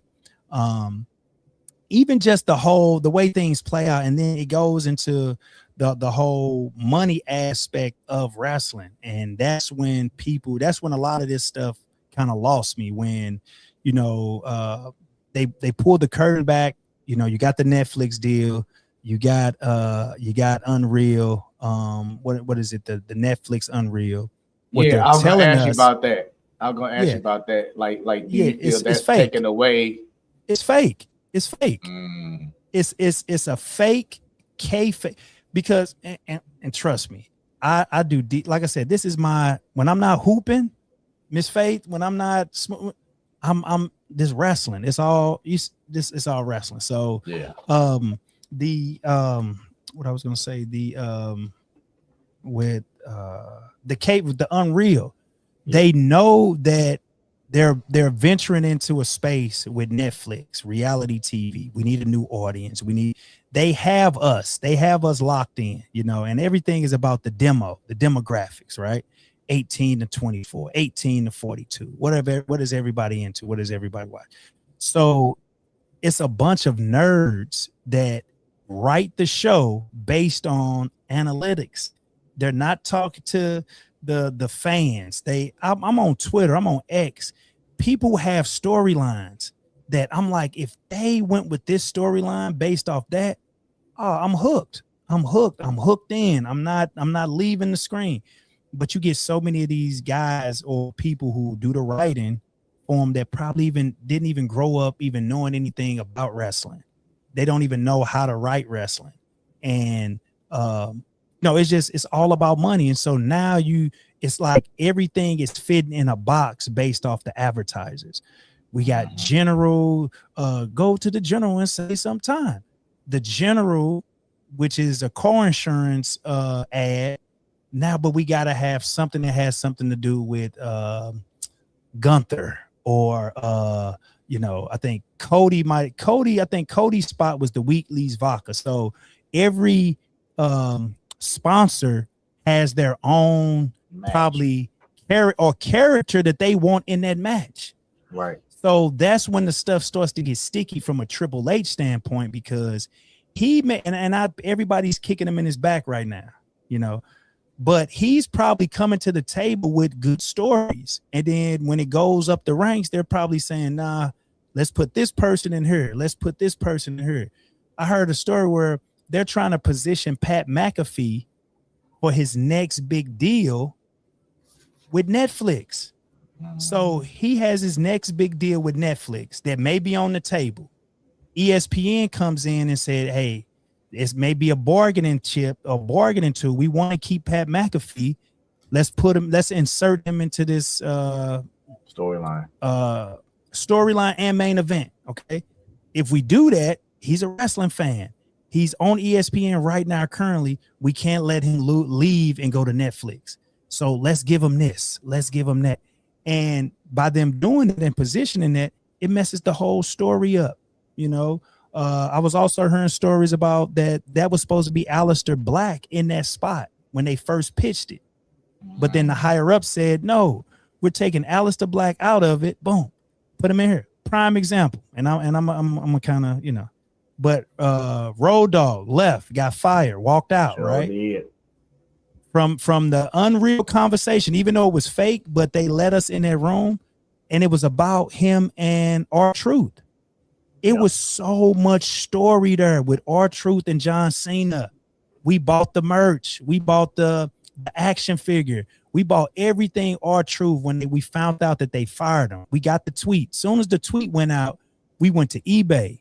We went to Amazon. We went to all of the WWE and we bought everything R-Truth because we knew once he's retired and gone, they're wiping that character out. You're not going to be able to get that stuff. Road Dogg walked out because he pitched the story to have them do something with the character R-Truth. Now, this is something that organically happened that had all wrestling fans up in arms, upset, mad. We voiced our opinion. We got him back in. He came back in, and then he went back to the same comic relief gimmick. Right. You know what I mean? And so that's when that started to be like, I don't know what they up to. So I don't know. That's one of my hot takes, man. And I'm just kind of like, but yeah, I didn't like the fact that they tried to throw this on us and say, take it. Nah, this is abusive. I don't want to take it. No. So that's my little hope I didn't go down the side quest and had us all. No, we love it because you got people who's tuned in or who maybe watch it later on who loves wrestling that would just love to get that good insight. Let's see. Ford guy says hi. Why can't I drop a super chat? I'm not sure, but at least you're chatting now. So we see your comments. So go leave them comments. Everyone else as well. Leave them comments. Let's talk about it, as Trick really like to say.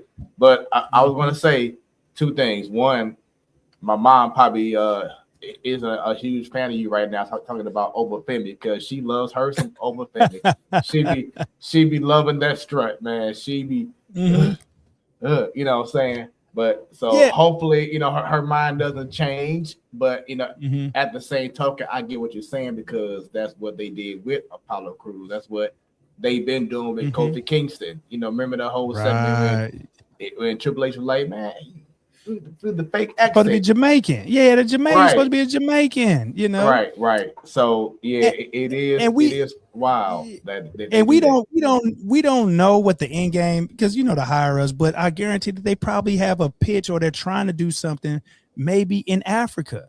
So you have to start positioning yourself to go after the African, let's say, sponsors that they might want to pitch to. So now, all right, Obafemi is this big, larger-than-life character. Now we can position him as a champion when we go to Africa. When we go, so it's all you got to follow the money. Now, I'm gonna mess with her because my wife said she doesn't like Demon Finn Balor, right? But Oh, okay. but on the same token, she loves the Devil's Kiss move. Mm, yeah, yeah. No. I like Finn. I think they should do more with Finn. I feel bad that he's kind of been put in this feud has been going on way too long with him and Dominique. You know, they should have first of all, the Judgment Day. Like, can we just start there? Like the way that they fumbled this whole Judgment Day is another one. Like they had Judgment Day had Monday night, the Bloodline had Friday night. Like it was, right, we were cooking, and right. everything could have been set up for them to meet at War Games. It wrote itself. You know what I mean? So it's like, what are we doing? So now this person drops out, that person, we're teasing this, and now, you know, we get to a point where again, it's just kind of like, what are we doing? It's a oh, okay, all right. But no, it's just one of those things like Finn Balor, when he came from New Japan, if anybody is familiar with the Bullet Club or the things that go on in AEW, the Finn Balor is the guy who kicked all of that off. You know, Finn Balor, even the guys that's in the Bloodline, the Tongans, all of those guys were the Bullet Club. So that storyline had always been there. Finn has been a huge hit in wrestling, and they've always kept him in the mid card, you know, and I just was waiting on him to kind of climb up out of that. I felt like it could have been something with him and Seth. It could have been something with him and CM Punk. Like, it's so much there because he's a phenomenal wrestler.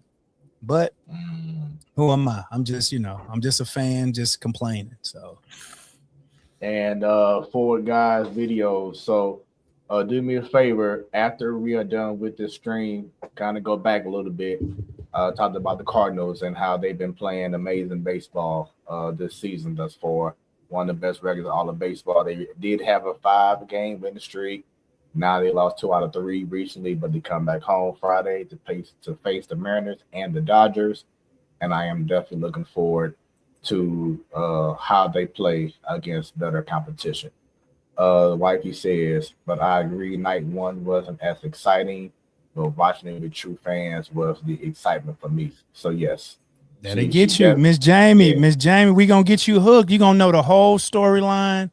We gonna get you together. Nah, because that's how it is, right?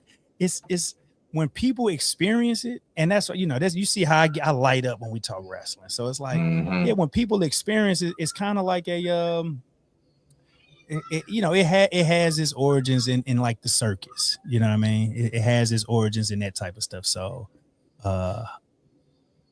oh yeah, I don't know. Do they still do steroids? I have no idea. I haven't heard of any steroid talks or anything being, because they take that serious in the WWE, especially with Triple H era. They don't play that. I don't think they do steroids. They don't play that at all. The wifey asked, "Do you think the same for Jade? Is she the pretty black wrestler?" Yeah, Jade is a my wife on her. Yeah, Jade is a she like $1 billion when she come in. She know, we all look at Jade and just like, come on, man, like really. But huge fan of Jade. I mean, I want them to. Jade, if anybody was able to see Jade in AEW, that's the Jade I want in WWE. You know, she was but the people were saying that she was actually cheated in AEW because she really wasn't wrestling like she is now in WWE. So yeah, she dominated, but it was like, it's kind of like the whole Russell Westbrook analogy I like to bring up. How you had that incredible season, getting triple doubles that year. He averaged a triple double, but the team didn't really go nowhere in the playoffs, and he was getting triple doubles a lot based off of the end of the game. You know what I'm saying? Padding his stats, like video game stats. Right. So it's like, it really isn't a lot of to what he did, but of course in the paper you're gonna see it and like, oh, he the best player in the game when it wasn't even close. So with Jade, from what I understand, is that even though she had that success, probably because of her looks and everything, and she was a draw. So it's like, well, let's find a way to keep her winning, but she really wasn't learning how to be an actual wrestler and entertain when she got to WWE.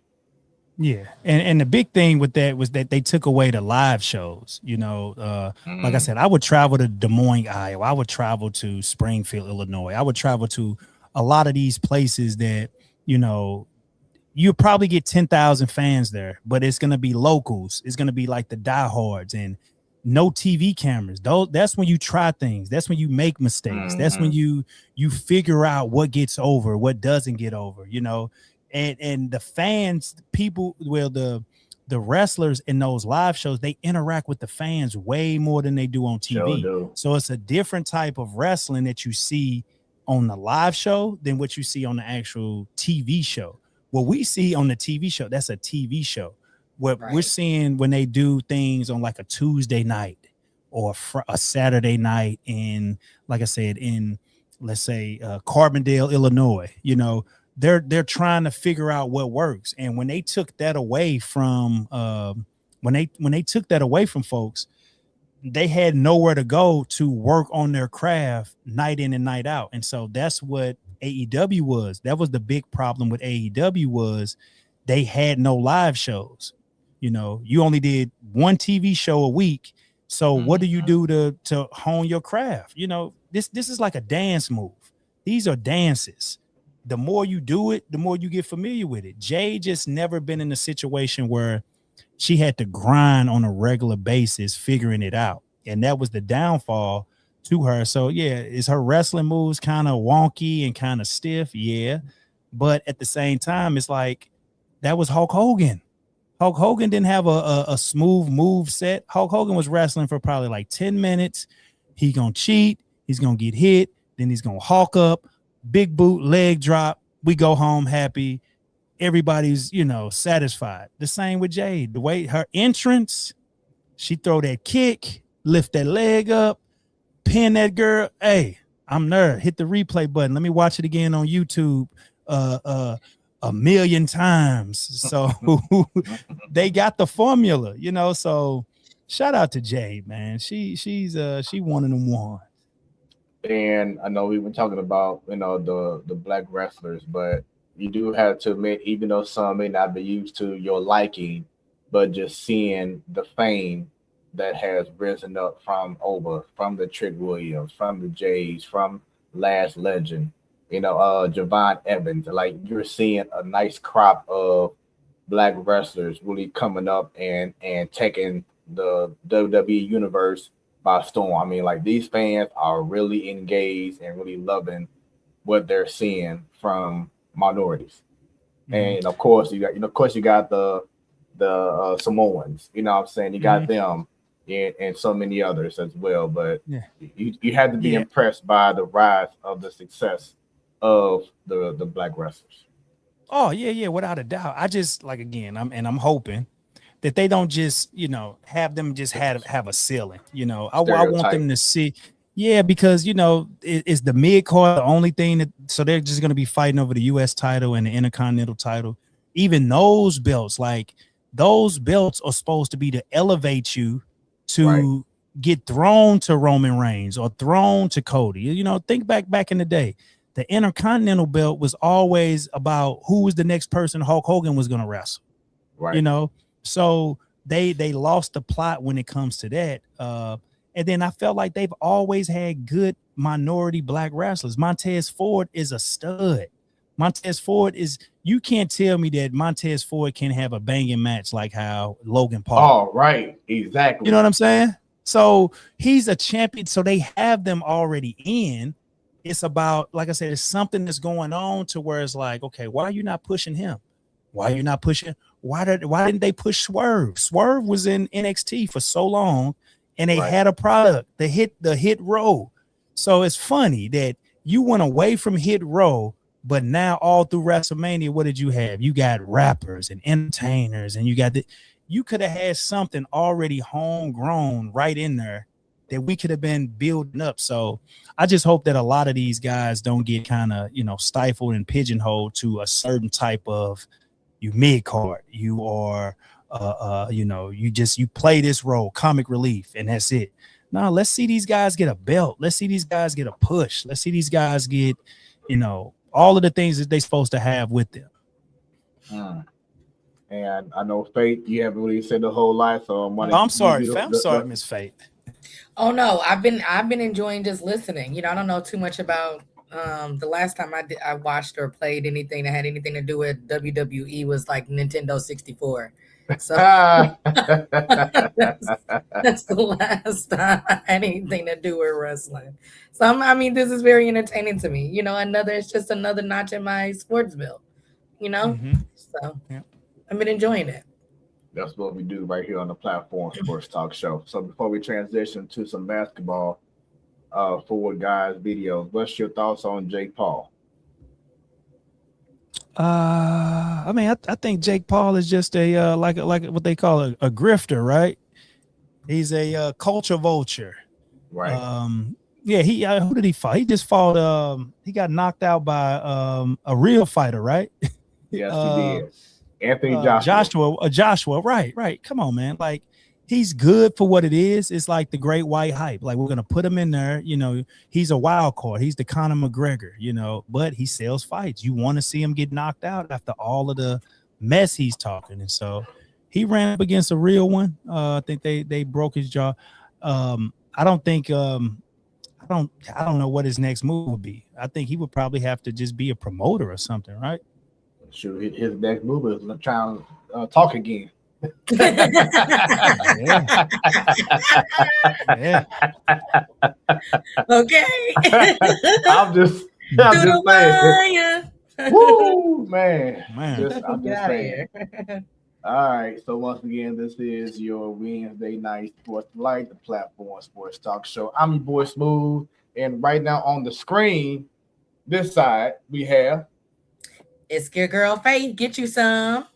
And on the other side, we have Coach BT in the house. There it is. Hope y'all been enjoying this show. Leave them comments, questions, and also hit that share button. As we get into our next topic, it is the NBA. And I got to go ahead and bring up the bracket. Boom. So, as of right now, you have on the west side, the Western Conference, OKC is up 1-0 against the Suns. No surprise there. The next series, Lakers, Rockets. I myself was surprised that Lakers are up 2-0 because, especially with Luka and AR not playing right now, but it looks like right now it doesn't even matter. Even with KD playing last night, LA still won that game, and you're seeing contributions from Marcus Smart, from what's the boy's name? The guy in the trade, Lefty. Oh my God, tip of the tongue. I just had Kennard. Luke Kennard. Yes. You know what I'm saying? You're seeing, these other players step up and really making it look very easy right now in this series. And BT, I was telling my mother-in-law, shouts out to her, she may be watching right now. But what happened? I was telling my mother-in-law about this, even to this moment, that and throughout the whole season. But you really, if you are a basketball purist and not a hater, you really have to give a lot of props to LeBron James and what he has done this season, and even in this series. To be 41 years old and still moving the way he's doing, outplaying a lot of your favorite basketball players, and doing it at a high level where he, now I've been saying this, that he's been waiting to be the third option. He has been waiting since he went to LA. I personally, I don't think he ever wanted to be the main guy in LA. He wanted someone else to take over. It finally took until we got Luka last year via trade. So now he can finally step back and be like, Luka, and now Austin Reeves. This y'all team, I have no problem stepping back. I'm an old man now. I got gray hair everywhere. You know what I'm saying? So he's been waiting on this moment, but now because he's had to wait and I have to use so much energy like he has in the past, when it's time for him to step up and be that number one guy until Luka and AR come back, he's ready. So you have to really give props if you are a basketball purist about all the things that LeBron James is still doing at 41 years old. Your thoughts on that? Hey, from my standpoint, man, you're never gonna hear me have any type of LeBron slander, because just to be able to do what he's doing for all of these years, where this man has been, he's probably had 3 or 4 different primes. Now we're looking at him kind of like what you just got through saying as far as being the third option. He's been doing the heavy lifting his entire career. Let the man kind of sit back and chill. Y'all, hey, young fellas, y'all shoot that ball. Y'all do this. Oh, y'all need me right now? Oh, okay. All right, let's go. You're not going to have, I'm not going to never be like, oh man, LeBron need to get. No, he's playing at a high level. He's doing his thing. And I'm rooting for that. I want to see an OKC Laker matchup. I want to see this is what it's all about. We want to see this. Can he get over the hump? And so this is what I'm gonna see. If they able to knock off, they got to finish off Houston. They able to knock off OKC. Now the conversation shifts again, because I think a lot of folks, and even with the Golden State and the Steph and LeBron, we always talk about who era is this, all right? Now LeBron he's climbing back in there. Because I'm pretty sure he hears this all of the time. You know what I'm saying? He hears this all of the time. So it's like, okay, do I have one up on Steph? Can I knock off the number one team in the NBA and hopefully get to the finals? Man, if he's able to pull something off like this, man, come on. Man, what y'all gonna say now? And to Miss Dub's comment about it being a great series, it will only be a great series if Luka and AR are back. Because the Lakers will not win one game if no matter how great they're playing now, they will not win one game against OKC if you don't have Luka and AR on top of their game. That's going to be the only way. But health goes both ways. OKC got to be healthy when they get in there too now, So we've seen series change and swing on the other side from an injury, from a suspension. Yeah, speaking of injuries, SGA is holding his hand after this last play. Yep, I'm watching it right now. And a team that knows about how an injury can affect the series, you can ask the Indiana Pacers last year.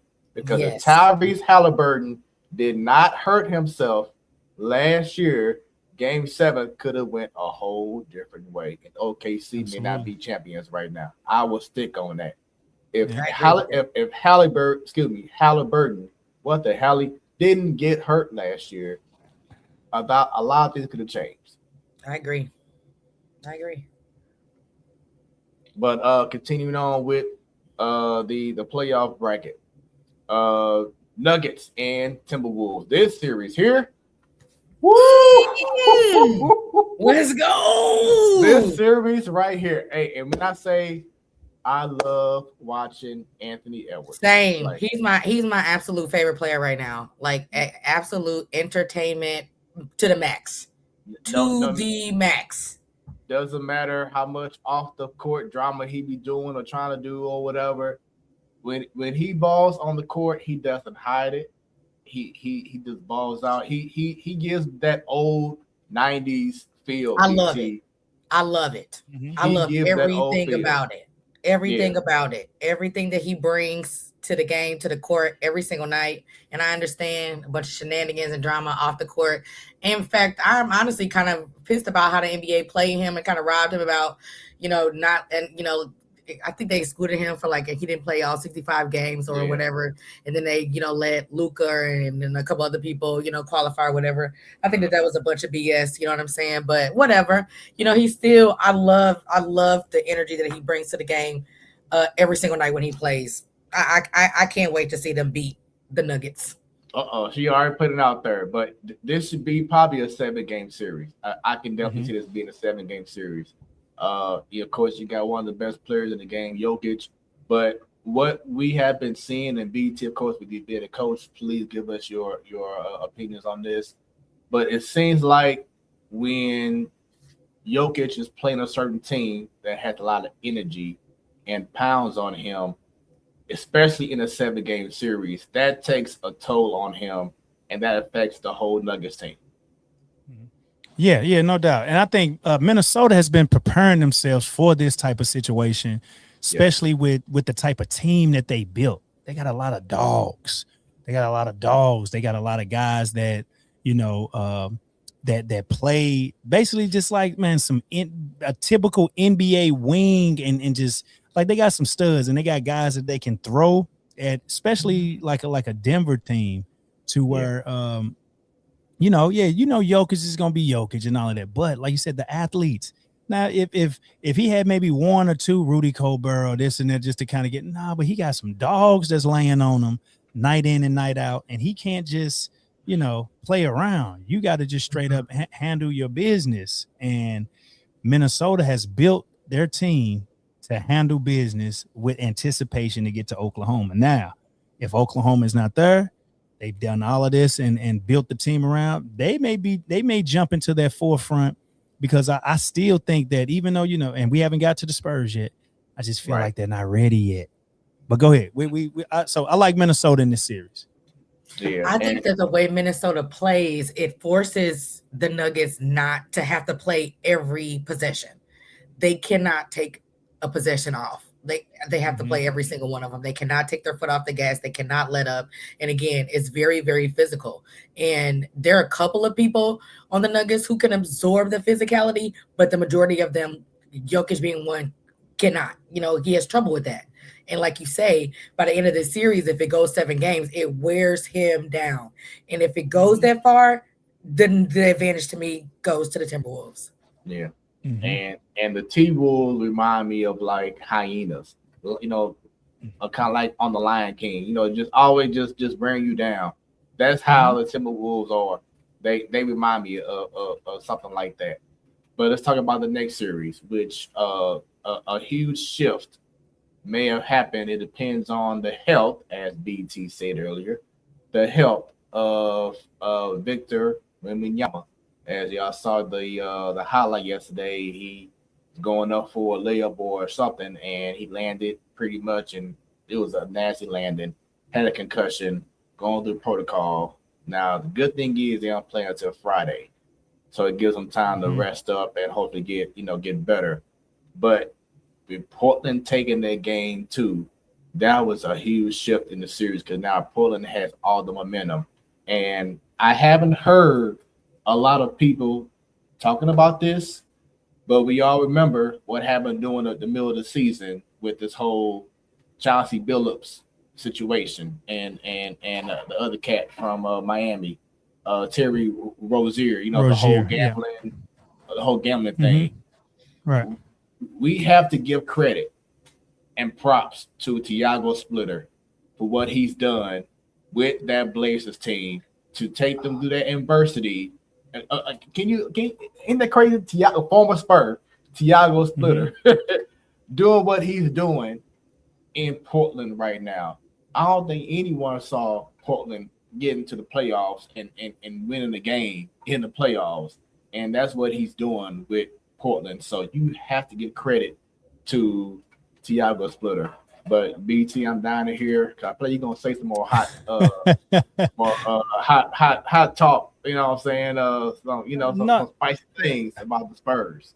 No. The Spurs, like I said, just all year, they've been trying to basically like legitimize the Spurs and basically make Wemby the face of pretty much the face of the NBA. I mean, it's no secret in that. And so he wants it, and I think it pushes the narrative that this is now a world game. It seems kind of sort of rigged a little bit that we have you have the Paris, France, Olympic. France is in the World Championship game against the USA, and we're putting this guy on display in Paris in front of everybody to be the face of this sport. And oh yeah, and he's 7'7" and he shoot threes and he dunks. If we've never seen anything like so they're pushing the narrative. And then my whole take is with the, we got the gambling stuff, and gambling is DraftKings and FanDuels and all of it.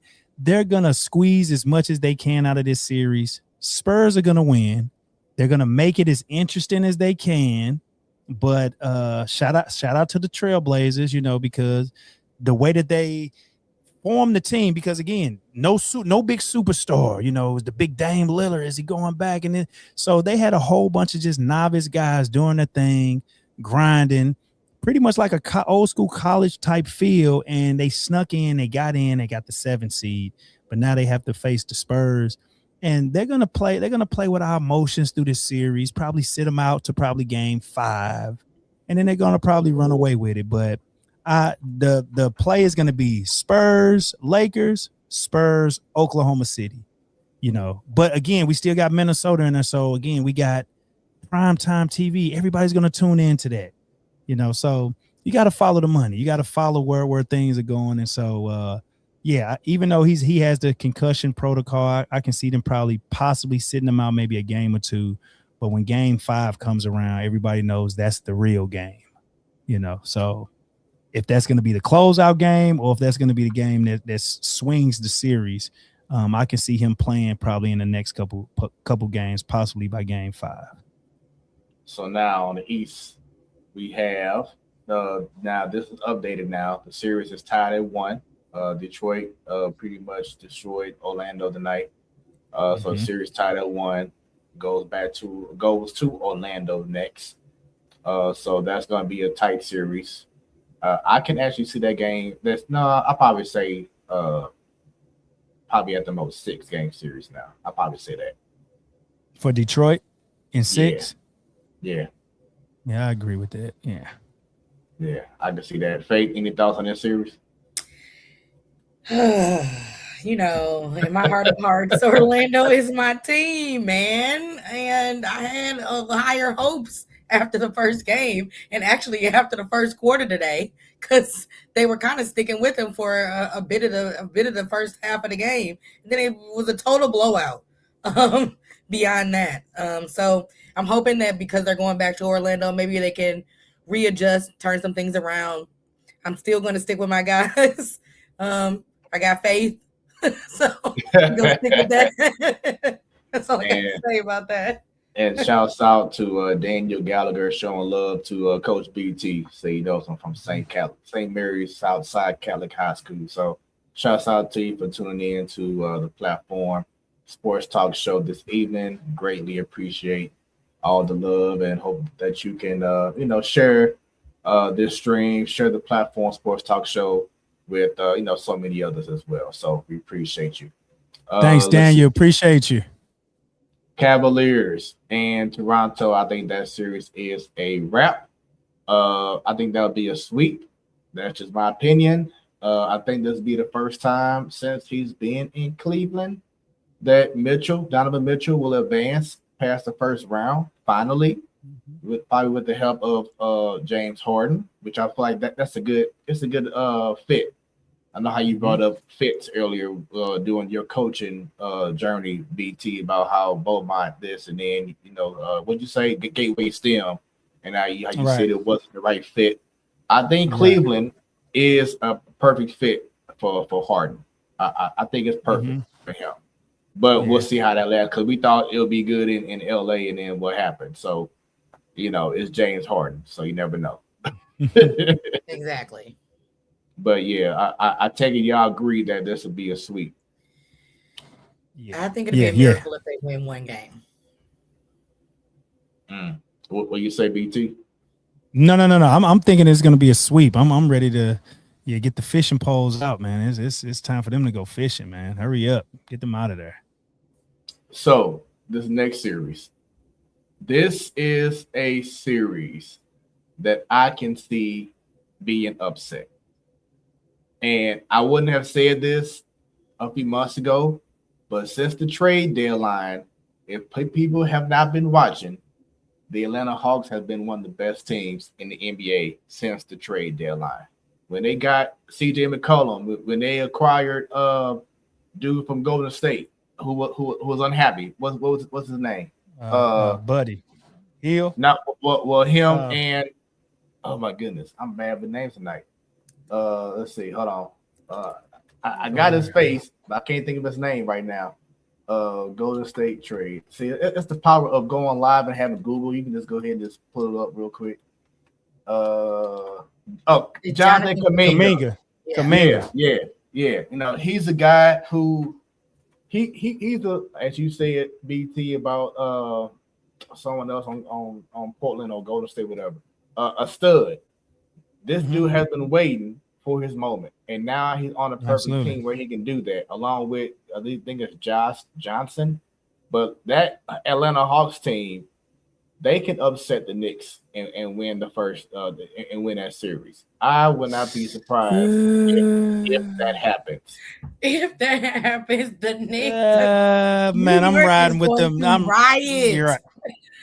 Yeah. No. I'm not going for that. I mean, like, no, they trust me. That it's a nice shot in the arm. It's a nice thing to have you know, some nice new blood kind of around that organization, especially how like they fumbled the whole Trey Young and all of this type of stuff. But yeah, man, the Knicks, man, I just think, you know, when it gets down to the get down, you know, I just feel like at any point in time, man, the Knicks can probably have the best player on the floor when it comes to Jalen Brunson, just a guy that's just, man, hard. But like a wheel. The thing, go ahead. Oh, I was gonna say just to kind of counter that, because I was waiting for you to say that. That's the issue I think that New York has, just like they had that last possession, is that they all depend on Jalen Brunson.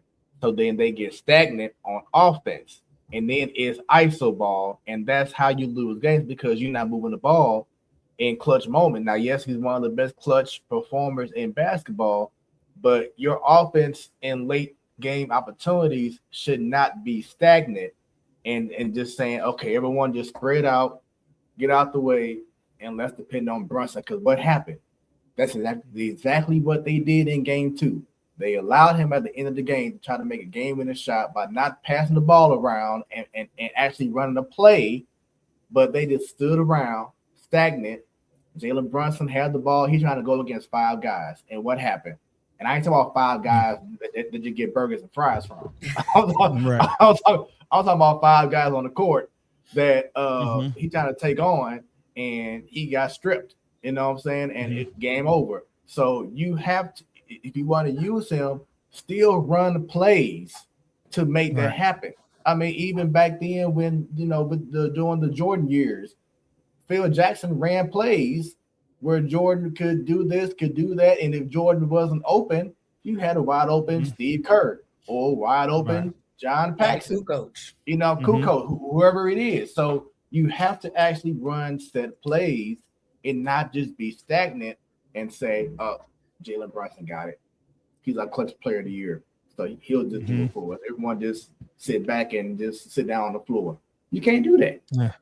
Yeah, but even with the based on the series and even this type of series, so let's say, all right, we got Kuminga, all right, he's coming into his own, all right, he's an up and coming superstar. He finally considered the quote unquote maybe the franchise of Atlanta. Do you think Kuminga is ready to step into a role of going into a New York, all right, Madison Square Garden, and possibly winning a couple games? Because they're going to have to win a couple games in Madison Square Garden with the pressure on them in order to advance. I just don't see a up and coming super. Maybe in a couple years he might have that it factor to get it done. But man, it is so hard to win in New York when the lights are on, when it's prime time, when it's, you know, that separates folks from being, you know, one of those guys. If you can get it done in Madison Square Garden, he would have to do that a couple times in order to eliminate these guys. And I don't see it coming from this team. Yeah, they've been playing well, but you got to have a different type of like an animal in there to go and win in New York.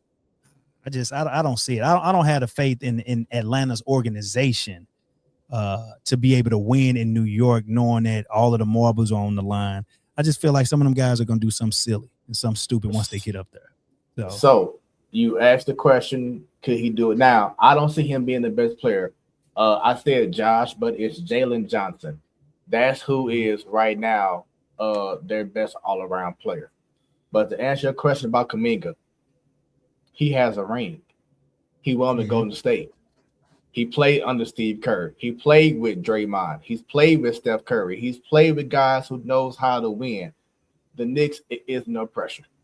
I was going to say, I agree with that. I feel like I would agree with your assessment, BT, about the organization at the Atlanta Hawks as a whole, them not being a little bit underprepared to go into New York and win the amount of games they need to win. But as far as Jonathan Kuminga is concerned, I would agree with Smoooth. You know, he's been with Golden State. He's been with a winning coach. He's won a championship. He's been there before. He's played against the Lakers, you know, when LeBron and a couple of the, you know, when they were in their prime, he's played against them. So I feel like, in that regard, I would tend to say yes, that he could potentially go in there and upset them.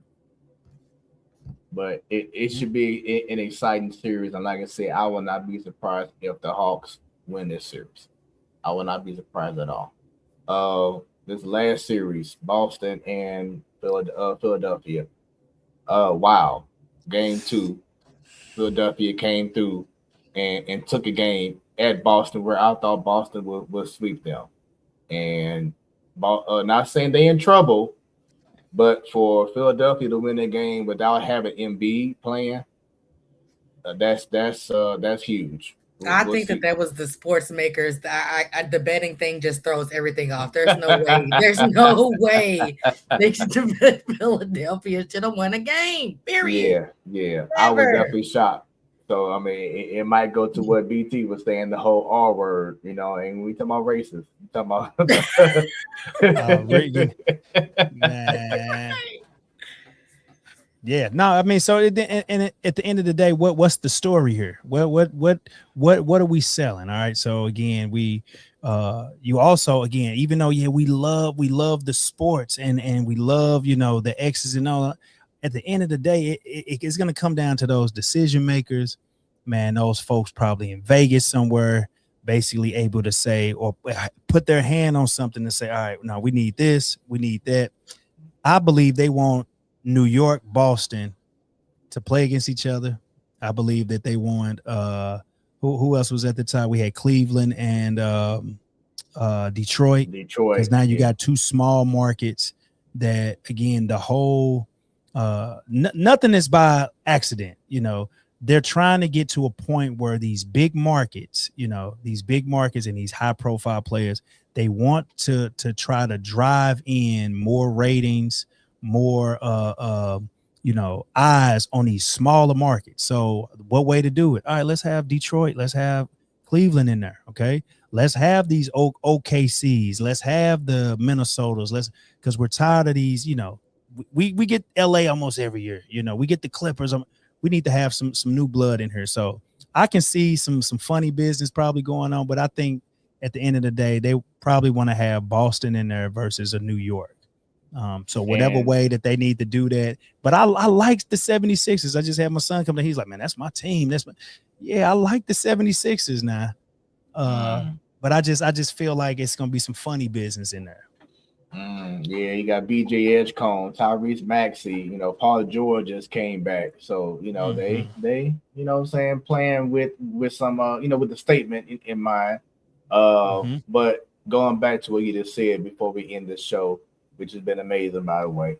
Hope y'all been enjoying it. But about the big markets, a lot of people didn't like the matchup, Pacers versus OKC. Like, oh, it's gonna be a whack series because it's two mid-market teams. It was one of the most entertaining finals that we've had in a minute because it was just strictly about basketball. Yes, it was. You know what I'm saying? It wasn't about who this person is and the story behind. You know, whatever. No, it was just about pure basketball, and that's why I just wish and hope that Halliburton didn't get hurt because the story could have been even better. No matter if the Pacers won or lost, at least you would have been like they had their all for every game. You know what I'm saying? And they went down guns blazing. But you can just tell that once he got hurt, they try to keep a good front for like a quarter. Like that second half, you could tell it was just deflating. You know what I'm saying? It was just a matter of time until SGA and them boys just say, okay, you know what? You ain't got your star players. It's time for us to show the world why we are the champs now. You know, whatever. But it was just about basketball. It wasn't about this name here or that. No, it was just great, energetic, competitive ball. And if you love basketball, not the entertainment, but if you love basketball, it shouldn't matter what market plays. You just want good basketball. So, but once again, this has been a great episode, man. Coach BT, thank you for taking time out, man, of your busy schedule to be on the show. Before we go, do you have any last words, any special shout outs where people can find you? Yeah, no. So all of the socials, Coach Bryan Turner, Twitter, Facebook, Instagram, TikTok, pretty much all of the basic social media platforms, YouTube. I have a camp that's coming June 1st through June 5th.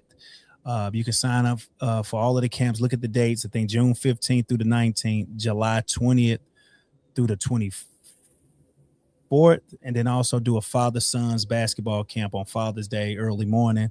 So if you're available, anybody available out there, bring your son up. I know all these dads on the sideline, they get to yelling at the kids for missing the layups.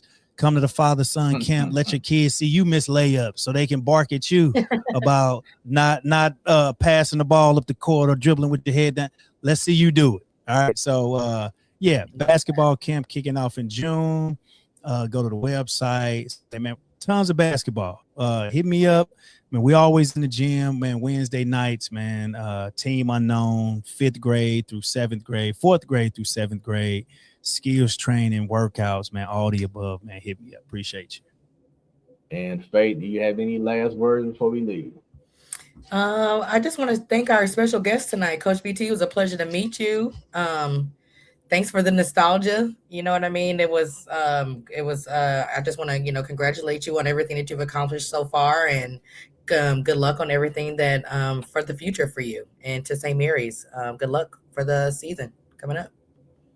Coach BT. Thank you. Daniel says, what's TikTok? I don't have that.